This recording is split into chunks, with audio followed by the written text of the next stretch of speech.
ಅಹಿಂದ ಕರಾಳ ಮುಖ ವಿಶೇಷ ಕಾರ್ಯಕ್ರಮಕ್ಕೆ ಸ್ವಾಗತ. ನಾನು ಹರೀಶ್ ಮುಲ್ಕಿ. ವೀಕ್ಷಕರೇ, ನೀವು ಗಮನಿಸಬಹುದು ಈಗಿನ ದಿನಗಳಲ್ಲಿ ರಾಜಕೀಯ ಚುರುಕುಗೊಂಡಿದೆ. ಅದರಲ್ಲೂ ರಾಜ್ಯ ರಾಜಕಾರಣದಲ್ಲಿ ಒಂದಷ್ಟು ಬೆಳವಣಿಗೆಗಳು ಆಗ್ತಲೇ ಇದೆ.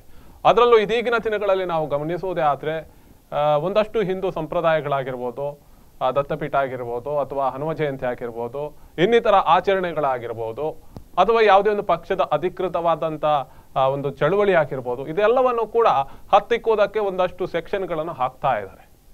ಇದರಿಂದ ಒಂದಷ್ಟು ರಾಜಕೀಯ ಲಾಭ ಆಗುತ್ತಾ? ಅಹಿಂದದ ಹಿಂದಿನ ಕರಾಳ ಮುಖಗಳೇನು? ಇದೆಲ್ಲವನ್ನು ಇವತ್ತು ಬಿಚ್ಚಿಡ್ತೇನೆ. ಅದಕ್ಕೋಸ್ಕರ ನಮ್ಮ ಜೊತೆ ಸ್ಟುಡಿಯೋದೆಲ್ಲವನ್ನು ಕೂಡ ಹತ್ತಿಕ್ಕೋದಕ್ಕೆ ಒಂದಷ್ಟು ಸೆಕ್ಷನ್ಗಳನ್ನು, ಹಾಗೆಯೇ ಬಿಜೆಪಿ ಮುಖಂಡರಾದಂತಹ ಸಂದೇಶ್ ಶೆಟ್ಟಿ ಅವರಿದ್ರೆ ಕಾರ್ಯಕ್ರಮಕ್ಕೆ. ಇಬ್ಬರಿಗೂ ಸ್ವಾಗತ ಸರ್. ಎಸ್, ಈಗಾಗಲೇ ಗಣೇಶ್ ಪೂಜಾರಿ ಅವರೇ, ಅಹಿಂದ ಅನ್ನುವಂಥದ್ದು ಧ್ವಜವನ್ನು ಇಡ್ಕಿದವರು ನೀವೇ. ಒಂದು ಕಡೆಯಲ್ಲಿ ನೀವು ಅಲ್ಲದಿದ್ರು ನಿಮ್ಮ ಪಕ್ಷಕ್ಕೆ ಮತ್ತೆ ಸೇರ್ಪಡೆಗೊಂಡು ಆದರೂ ಅಹಿಂದದ ಒಂದು ಬಾವುಟವನ್ನು ಹಾರಿಸಿದ್ದಾರೆ. ಅಹಿಂದ ಅನ್ನುವಂಥದ್ದನ್ನು ಇದೀಗ ಮತ್ತೊಮ್ಮೆ ಕಾಣಿಸ್ತಾ ಇದೆ ಪಕ್ಷದಲ್ಲಿ. ರಾಜ್ಯ ಸರ್ಕಾರ ರಾಜ್ಯ ಹಿತಾಸಕ್ತಿಯನ್ನು ಗಮನಿಸುವುದಾದರೆ ಇಂಥ ಒಂದು ಸೆಕ್ಷನ್ಗಳನ್ನು 144 ಸೆಕ್ಷನ್ಗಳನ್ನು ಹಾಕುವುದರ ಮೂಲಕ ಆಚರಣೆಗಳಿಗೆ ಅಡ್ಡಿ ಆಗ್ತಾ ಇದೆ. ಒಪ್ಕೊಳ್ತೀರಾ? ನೋಡಿ, ಈ ರಾಜ್ಯದಲ್ಲಿ, ಈ ದೇಶದಲ್ಲಿ ಅತಿ ಹಿಂದುಳಿದ ವರ್ಗದ ಜನ ಜಾಸ್ತಿ ಆಗಿರತಕ್ಕಂಥ ಈ ದೇಶ, ಈ ದೇಶದಲ್ಲಿ ಅತಿ ಹಿಂದುಳಿದ ವರ್ಗದವರನ್ನು ಯಾವುದೇ ಒಂದು ಸೆಳೆತಕ್ಕೆ ಎಳೆದುಕೊಂಡು ಹೋಗಿ ಅವರ ದಾರಿಯನ್ನು ತಪ್ಪಿಸ್ತಕ್ಕಂಥ ಕೆಲಸವನ್ನು ಮಾಡಿ ಅವರಿಗೆ ಸರಿಯಾದಂತಹ ಒಂದು ವ್ಯವಸ್ಥೆಗೆ ಹೋಗ್ಲಿಕ್ಕೂ ಆಗೋದಿಲ್ಲ, ಅದರಿಂದ ಹಿಂದೆ ಬರಲಿಕ್ಕೂ ಆಗೋದಿಲ್ಲ, ಯಾವುದೇ ಒಂದು ಮುಖವಾಡವನ್ನು ತೋರಿಸಿ ಅವರನ್ನು ಮಧ್ಯಕ್ಕೆ ಕರೆತಂದು ಮಧ್ಯದಲ್ಲಿ ಕೈ ಬಿಡುವಂತಹ ಕೆಲಸವನ್ನು ಮಾಡತಕ್ಕಂಥ ಸಂದರ್ಭದಲ್ಲಿ ಜನರು ದಾರಿ ತಪ್ಪದ ರೀತಿಯಲ್ಲಿ ಸರ್ಕಾರ ಅಥವಾ ಅದಕ್ಕಿರತಕ್ಕಂಥ ಇಲಾಖೆ ಏನಲ್ಲಿ ಕಾರ್ಯಕ್ರಮವನ್ನು ಕೈಗೊಳ್ಳಬೇಕೋ ಅದನ್ನು ಸರಿಯಾದ ರೀತಿಯಲ್ಲಿ ಕೈಗೊಳ್ಳಲೇಬೇಕು. ನಾವು ಚುನಾವಣೆಗೆ ಹೋಗತಕ್ಕಂಥ ಸಂದರ್ಭದಲ್ಲಿ ಜನರಿಗೆ ಭರವಸೆಯನ್ನು ಕೊಟ್ಟಿದ್ದೇವೆ. ಸುಸೂತ್ರವಾದಂಥ ಒಂದು ಸರ್ಕಾರವನ್ನು ಜನರಿಗೆ ಕೊಡತಕ್ಕಂಥ ವ್ಯವಸ್ಥೆಯನ್ನು ನಾವು ಭರವಸೆ ಮುಖಾಂತರ ಬಂದವರು. ಜನರನ್ನು, ನಮ್ಮನ್ನು ಏನು ಭರವಸೆಯನ್ನು ನಾವು ಕೊಟ್ಟಿದ್ದೇವೋ ಆ ಭರವಸೆ ಮುಖಾಂತರ ನಮಗೆ ಮತವನ್ನು ಕೊಟ್ಟು ನಮ್ಮನ್ನು ಈ ಒಂದು ಅಧಿಕಾರಕ್ಕೆ ತಂದು ನಿಲ್ಲಿಸ್ತಾರೆ. ಆ ಸಂದರ್ಭದಲ್ಲಿ ನಾವು ಯಾವುದೇ ಒಂದು ರಾಜಕೀಯ ಅಂತ ಹೇಳಿದರೆ ಅಲ್ಲಿ ಯಾವುದೇ ಧರ್ಮ ಬರಬಾರ್ದು, ಯಾವುದೇ ಭಾಷೆ ಬರಬಾರ್ದು. ಏನು ಈ ದೇಶದಲ್ಲಿ ಅಥವಾ ಈ ರಾಜ್ಯದಲ್ಲಿ ಇವತ್ತು ಅನೇಕ ಕುಂದುಕೊರತೆಗಳಿವೆ. ಇವತ್ತು ಈ ಸಮುದ್ರದಲ್ಲಿ ಅಲೆಗಳು ಬರತಕ್ಕಂಥ ಅನೇಕ ದೊಡ್ಡ ದೊಡ್ಡ ಗಂಡಾಂತರಗಳು ಈ ದೇಶದಲ್ಲಿ ಇದೆ. ಅದರ ಬಗ್ಗೆ ಚಿಂತನೆ ಮಾಡಬೇಕಾದಂಥ ವ್ಯವಸ್ಥೆಗಳು ಬೇಕಾದಷ್ಟಿವೆ. ಅಲ್ಲದೆ ಪ್ರಕೃತಿ ವಿಪಕವಾದಂಥ ಈ ಹವಾಮಾನದ ವೈಪರೀತ್ಯಗಳು ವಿಪರೀತವಾಗಿ ನಡೀತಾ ಇದೆ. ಇದರ ಬಗ್ಗೆ ಕೂಡ ನಾವು ಚಿಂತನೆಯನ್ನು ಮಾಡಬೇಕಾದಂಥ ವಿಷಯಗಳು ತುಂಬ ಇದೆ. ಅದನ್ನು ಬಿಟ್ಟು ಈ ಧಾರ್ಮಿಕ ವ್ಯವಸ್ಥೆಗಳಿಗೆ ಯಾರು ಧಾರ್ಮಿಕ ಮುಖಂಡಗಳಿದ್ದಾರೆ ಅವರು ಚಿಂತನೆಯನ್ನು ಮಾಡಬೇಕಾದ ವ್ಯವಸ್ಥೆಗಳಿಗೆ ಅವರು ಒಂದು ಪ್ರತ್ಯೇಕ ವರ್ಗವಾಗಿ ಇರ್ತಾರೆ. ನಾವು ರಾಜಕೀಯಕ್ಕೆ ನಮಗೆ ಏನು ಜನರು ಮತವನ್ನು ಕೊಟ್ಟು ನನ್ನನ್ನೊಬ್ಬ ಸಂಸದನನ್ನ ಅಥವಾ ಒಬ್ಬ ಶಾಸಕನನ್ನ ಅಥವಾ ಒಬ್ಬ ಪಂಚಾಯತ್ ಸದಸ್ಯನನ್ನ ಯಾಕೆ ಮಾಡ್ತಾರೆ ಅಂತ ಹೇಳಿದರೆ ಆ ಭಾಗದಲ್ಲಿರತಕ್ಕಂಥ ನ್ಯೂನತೆಗಳನ್ನು ನೇರವಾಗಿ ಅಳತೆ ಮಾಡಿ ಅದರಲ್ಲಿ ಏನೆಲ್ಲ ವ್ಯತ್ಯಾಸಗಳಿವೆ ಅದನ್ನು ನೇರವಾಗಿ ನಮ್ಮಿಂದ ಆಗುವುದಾದರೆ ಅದು ಪಂಚಾಯತ್ನಿಂದ ಆಗುವುದಾದರೆ ಪಂಚಾಯತ್ನಲ್ಲಿ, ಜಿಲ್ಲೆಯಿಂದ ಆಗುವುದಾದರೆ ಜಿಲ್ಲೆಯಲ್ಲಿ, ತಾಲೂಕಿನಿಂದ ಆಗುವುದಾದರೆ ತಾಲೂಕಿನಲ್ಲಿ, ರಾಜ್ಯದಿಂದ ಆಗುವುದಾದರೆ ರಾಜ್ಯದಿಂದ, ಅದಲ್ಲ ಅಲ್ಲಿ ಯಾವುದರಲ್ಲಿಯೂ ಪರಿಹಾರ ಸಿಗದೆ ಅದನ್ನು ನೇರವಾಗಿ ದೇಶಕ್ಕೆ ಕೊಂಡೋಗಬೇಕಿದ್ರೆ ಆ ದೇಶದಲ್ಲಿ ಕೊಂಡೋಗಿ ಅದಕ್ಕೆ ಯಾವ ರೀತಿಯ ಒಂದು ಪರಿಹಾರವನ್ನು ಕಂಡುಕೊಳ್ಬಹುದು ಎಂಬುದನ್ನು ನಿರ್ಧಾರ ಮಾಡತಕ್ಕಂಥ ಕೆಲಸ ರಾಜಕೀಯ ಮಾಡಬೇಕು. ಅದು ಆ ರಾಜಕೀಯವನ್ನು ಬಿಟ್ಟು ಬೇರೆ ಮಾರ್ಗಕ್ಕೆ ಹೋದಾಗ ಅಲ್ಲಿ ಗೊಂದಲಗಳು ಸೃಷ್ಟಿಯಾಗ್ತವೆ. ಎಸ್, ಅಹಿಂದ ಅನ್ನುವಂಥದ್ದು ನಿಮ್ಮ ಒಳ್ಳೆಯ ಉತ್ತಮವಾದಂತಹ ನಡವಳಿಕೆ. ಆ ಒಂದು ಮಾರ್ಗ ಹಾಗಾದ್ರೆ ಕ್ಲೀನ್ ಆಗಿದೆ ಅಹಿಂದದಲ್ಲಿ. ನೋಡಿ, ಅನೇಕ ಬಾರಿ ನೀವು ನೋಡ್ಬೋದು, 1973 ಹಿಂದಿನ ದಿನಗಳನ್ನು ನೆನಪಿಸಿದಾಗ ಈ ದೇಶದಲ್ಲಿ ಜನ ಬದುಕಿದ ರೀತಿಯನ್ನು ನೋಡಿದರೆ ಯಾರಿಗೂ ಯಾವ ಧರ್ಮದ ಬಗ್ಗೆಯೂ ಕೂಡ ಕನಿಕರ, ಒಂದು ಒಳ್ಳೆಯ ಮನೋಸ್ಥಿತಿ ಕೂಡ ಇರಲಿಲ್ಲ. ಆ ಭಾಗದ ಜನರನ್ನ ಒಂದು ಕಡೆ ಹೋಗುವಾಗ ಯಾಕೆ ಬಂದಿ ನೀನು, ಯಾಕೆ ಹೋದಿ ನೀನು, ಏನು ನಿನ್ನೆ ಹೇಳಲಿಕ್ಕೆ ಆಗ್ಲಿಲ್ವಾ ಅಂತಹದೊಂದು ದೊಡ್ಡ ದುರಂತಗಳು ಈ ದೇಶದಲ್ಲಿ ಇದ್ದ ಸಂದರ್ಭದಲ್ಲಿ ಇವತ್ತು ಜನ ತನ್ನದೇ ಆದಂತಹ ಸಾಮರ್ಥ್ಯ ಮತ್ತು ಬಲವನ್ನು ಇಟ್ಟುಕೊಂಡು ಬದುಕುವ ದಾರಿಯನ್ನು ಹುಡುಕಿಕೊಂಡು ಹೋಗುವಂತಹ ಸಂದರ್ಭದಲ್ಲಿ ದಾರಿಯನ್ನು ತಪ್ಪಿಸತಕ್ಕಂಥ ಕೆಲಸವನ್ನ ಯಾವುದೇ ರಾಜಕಾರಣಿ ಕೂಡ ಮಾಡಬಾರ್ದು. ಹಾಗಾದ್ರೆ ತಾವು ಹೇಳ್ತಾ ಇರುವಂತದ್ದು ದಾರಿ ತಪ್ಪಿಸ್ತಾ ಇದ್ದಾರೆ, ಹಿಂದೂಗಳ ಒಂದು ಧಾರ್ಮಿಕ ಆಚರಣೆಗಳಲ್ಲಿ ದಾರಿ ತಪ್ಪಿಸ್ತಾ ಇದ್ದಾರೆ, ಅದನ್ನ ನೀವು ಒಪ್ಕೊಳ್ತೀರಾ? ಹಾಗಾದ್ರೆ ನೋಡಿ, ಧಾರ್ಮಿಕ ಭಾವನೆಗಳಿಗೆ ಇವತ್ತು ಶಬರಿಮಲೆಗೆ ಜನ ಹೋಗ್ತಾ ಇದ್ದಾರೆ. ನಾವು ಇವತ್ತು ರಾಮ ಏನು ನಮ್ಮ ದತ್ತಪೀಠಕ್ಕೆ ಜನ ಹೋಗ್ತಾ ಇದ್ದಾರೆ, ಹನುಮ ಜಯಂತಿಯನ್ನು ಆಚರಿಸ್ತಾರೆ. ನೋಡಿ, ಹನುಮಂತ ಒಬ್ಬ ಚಿರಾಯು, ಅವನ ಜಯಂತಿ ಅಂತಲೇ ಇರ್ಲಿಕ್ಕಿಲ್ಲ. ಯಾಕಂತ ಹೇಳಿದ್ರೆ ಅವನು ಯಾವತ್ತು ಅವಿಸ್ಮರಣೀಯನಲ್ಲ. ಅಲ್ಲ, ಟಿಪ್ಪು ಜಯಂತಿ ಇರುತ್ತೆ, ಹಾಗಾದ್ರೆ ಹನುಮ ಜಯಂತಿ ಹನುಮ ಚಿರಾಯು ದಿನನಿತ್ಯ ಅವನನ್ನು ಈ ಭಾರತ ದೇಶದಲ್ಲಿ ಅಲ್ಲ, ವಿದೇಶದಲ್ಲಿ ಕೂಡ ಹನುಮನನ್ನ ಪೂಜೆ ಮಾಡತಕ್ಕಂತ ಜನ ಕೋಟ್ಯಾನು ಜನ ಇದ್ದಾರೆ. ಅಂತ ಒಂದು ಭಾವನೆಗಳಿರತಕ್ಕಂತ ಒಬ್ಬ ಹನುಮನನ್ನ ಪೂಜೆ ಮಾಡುವಾಗ ನಾವು ಯಾವ ರೀತಿಯಲ್ಲಿ ಪೂಜೆ ಮಾಡಬೇಕು, ಅದರಿಂದ ಜನರಿಗೆ ನಮ್ಮ ತಾಯಂದಿರು ಕಳಿಸುವಾಗ ಹೇಳ್ತಾರೆ, ಒಳ್ಳೆ ರೀತಿ ಪೂಜೆ ಮಾಡಿ ಬಾ ಮಗ, ನಮ್ಮ ಕುಟುಂಬಕ್ಕೆಲ್ಲ ಆಶೀರ್ವಾದವನ್ನು ಪಡ್ಕೊಂಡು ಬಾ ಅಂತ ಹೇಳಿ. ಆ ಆಶೀರ್ವಾದಕ್ಕೆ ವಿರುದ್ಧವಾಗಿ ನಡೆದಾಗ ಅಲ್ಲಿ ತೊಂದರೆಗಳು ಆಗ್ಬಾರ್ದು. ಈಗಾಗಲೇ ಸಂದೇಶ್ ಅವರೇ, ಆಚರಣೆಗಳ ವಿಧಾನಗಳು, ಆರಾಧನೆ ವಿಧಾನಗಳು ನಿಮ್ಗೆ ಗೊತ್ತಿಲ್ಲ ಅನ್ನುವಂಥದ್ದು ನೇರವಾಗಿ ಅವರು ಹೇಳ್ತಾ ಇದ್ದಾರೆ. ಆಚರಣೆಯನ್ನು ನೀವು ವೈಭವೀಕರಣ ಮಾಡ್ತೀರಿ, ಹಿಂದೂ ಸಂಸ್ಕೃತಿಯನ್ನು ವೈಭವೀಕರಣ ಮಾಡ್ತೀರಿ, ಹನುಮ ಜಯಂತಿ ಅನ್ನುವಂಥದ್ದು ಈಟ್ ಲಿಸ್ಟ್ ಅಲ್ಲಿ ಇರ್ಲಿಲ್ಲ, ನೀವು ಇದೀಗ ಆಚರಣೆ ಮಾಡ್ತಿದ್ದೀರಿ, ಇದಕ್ಕೇನಂತೀರಾ? ನೋಡಿ, ನಮ್ಮ ಮಿತ್ರರು ಅಹಿಂದ ಬಗ್ಗೆ ಮತ್ತು ನಮ್ಮ ಧಾರ್ಮಿಕ ಆಚರಣೆ ಬಗ್ಗೆ ಅದನ್ನು ಸ್ವಲ್ಪ ತುಲನೆ ಮಾಡಿ ರಾಜಕೀಯದೊಟ್ಟಿಗೆ ಬೇರೆ ಸೇರಿಸಿ ಹೇಳಿದ್ದಾರೆ. ಆದರೆ ದುರಾದೃಷ್ಟಕರ ನಮ್ಮದು ದೇಶದ್ದು, ಕಳೆದ 70 ವರ್ಷಗಳಲ್ಲಿ ಈ ದೇಶ ಯಾವ ಒಂದು ರಾಷ್ಟ್ರೀಯ ವಿಚಾರ ಮತ್ತು ಹಿಂದೂ ರಾಷ್ಟ್ರ ಎಂಬ ಪರಿಕಲ್ಪನೆ ಅಡಿಯಲ್ಲಿ ಹುಟ್ಟಿಕೊಂಡಂಥ ಸಂವಿಧಾನಾತ್ಮಕವಾದಂಥ ವ್ಯವಸ್ಥೆ ಅಡಿಯಲ್ಲಿ ದೇಶ ನಡೆದುಕೊಂಡು ಬಂದಿದೆ. ಆದರೆ ಬಹಳ ದುರದೃಷ್ಟಕರ ಯಾವುದಂತ ಕೇಳಿದರೆ, ನೀವು ಇಲ್ಲಿ ಇವತ್ತಿನ ವಿಷಯ ಅಂದರೆ ಅಹಿಂದ ಮತ್ತು ಹನುಮ ಭಕ್ತರಿಗೆ ಏಟು. ಇಲ್ಲಿ ಅಹಿಂದ ಎನ್ನುವಂಥ ಪದ ಈಗಲೂ ಒಂದು ಜೀವಂತವಾಗಿರಿಸುವಂಥ ಉದ್ದೇಶ ಯಾರಾಗಿರ್ಬೋದು ಅಂದರೆ, ಕಳೆದ 70 ವರ್ಷಗಳಲ್ಲಿ ಆಡಳಿತ ಮಾಡಿದಂತಹ ಈ ಒಂದು ಕಾಂಗ್ರೆಸ್ ಸರ್ಕಾರ ತನ್ನ ವೋಟ್ ಬ್ಯಾಂಕ್ ಎಲ್ಲಿಯೂ ನಶಿಸಿ ಹೋಗಬಾರದು ಎನ್ನುವಂಥ ದೃಷ್ಟಿಯನ್ನು ಇಟ್ಟುಕೊಂಡು ಆ ವ್ಯವಸ್ಥೆಯನ್ನು, ಆ ಒಂದು ಸಮಾಜವನ್ನು ಈಗಲೂ ಹಾಗೆ ಇಟ್ಟಿದ್ದಾರೆ. ಯಾಕೆಂದರೆ ದೂರದೃಷ್ಟಿಯಿಂದ ನಮ್ಮ ಒಂದು ವೋಟ್ ಬ್ಯಾಂಕಿಗೋಸ್ಕರ. ಇಂದಿಗೂ ಅವರ ಏಳಿಗೆಯನ್ನು ಕಾಣದೆ ಇವತ್ತಿಗೂ ಇಲ್ಲಿರುವಂತಹ ಸರ್ಕಾರದ ನಾಯಕರೊಬ್ಬರು ಅಹಿಂದ ಅಹಿಂದ ಅಂತ ಹೇಳಿಕೊಂಡು ಹಿಂದೂ ಧರ್ಮಗಳನ್ನು ಒಡೆಯುವಂಥ ಕಾರ್ಯವನ್ನು ಮಾಡಿದ್ದಾರೆ. ನೋಡಿ, ನಮ್ಮ ಸಂವಿಧಾನ ಹುಟ್ಟುವಾಗ ಮತ್ತೊಂದು ಈ ರಾಷ್ಟ್ರದ ಒಂದು ಚಿಂತನೆಯನ್ನು ನಾವು ಮಾಡಿದಾಗ ಹಿಂದೂ ರಾಷ್ಟ್ರ ಪರಿಕಲ್ಪನೆ ಅದನ್ನು ಕೇವಲ ಹಿಂದೂ ಎನ್ನುವಂಥ ಪದ ಅದನ್ನು ಧರ್ಮದ ಆಧಾರದಲ್ಲಿ ನೋಡಬಾರ್ದು. ಯಾಕೆಂದರೆ ಋಷಿ ಮುನಿಗಳಿಂದ ಒಂದು ಸೃಷ್ಟಿಸಲ್ಪಟ್ಟ ಈ ಭಾರತ ದೇಶ, ಭರತಖಂಡ, ಅದಕ್ಕೆ ಆದಂಥ ಒಂದು ಸಾಂಸ್ಕೃತಿಕವಾದ ಮತ್ತು ಧಾರ್ಮಿಕವಾದಂಥ ಪುರಾತನವಾದಂಥ ಒಂದು ವ್ಯವಸ್ಥೆ ಇದೆ. ಅದರ ಅಡಿಯಲ್ಲಿ ಏನೋ ಅನಂತರ ಬಂದಂತಹ ಮೊಘಲರು ಅವರ ದಾಳಿಯಿಂದಾಗಿ ನಮ್ಮ ಸಂಸ್ಕೃತಿಯನ್ನು ನಾಶ ಮಾಡಬೇಕು ಅನ್ನೋಂಥ ದೂರದೃಷ್ಟಿಯನ್ನು ಮಟ್ಟ ದಾಳಿ ಮಾಡಿದ್ದಾರೆ. ಆದರೆ ನೋಡಿ, ನಮ್ಮ ಹಿಂದೂ ಸಂಸ್ಕೃತಿಯನ್ನು ಯಾರಿಂದಲೂ ನಾಶ ಮಾಡಲಿಕ್ಕೆ ಸಾಧ್ಯವಿಲ್ಲ. ಅವ್ರು ಬಂದ್ರು, ಗೋರಿ ಮಹಮ್ಮದ್ ಗಜ್ನಿ ಬಂದ, ಔರಂಗಜೇಬ ಬಂದ, ಹೈದರ್ ಅಲಿ ಬಂದ, ಅವ್ರು ಬಂದು ಯಾವ್ದನ್ನು ಹೊಡಿ ಮಾಡಿದ್ರು?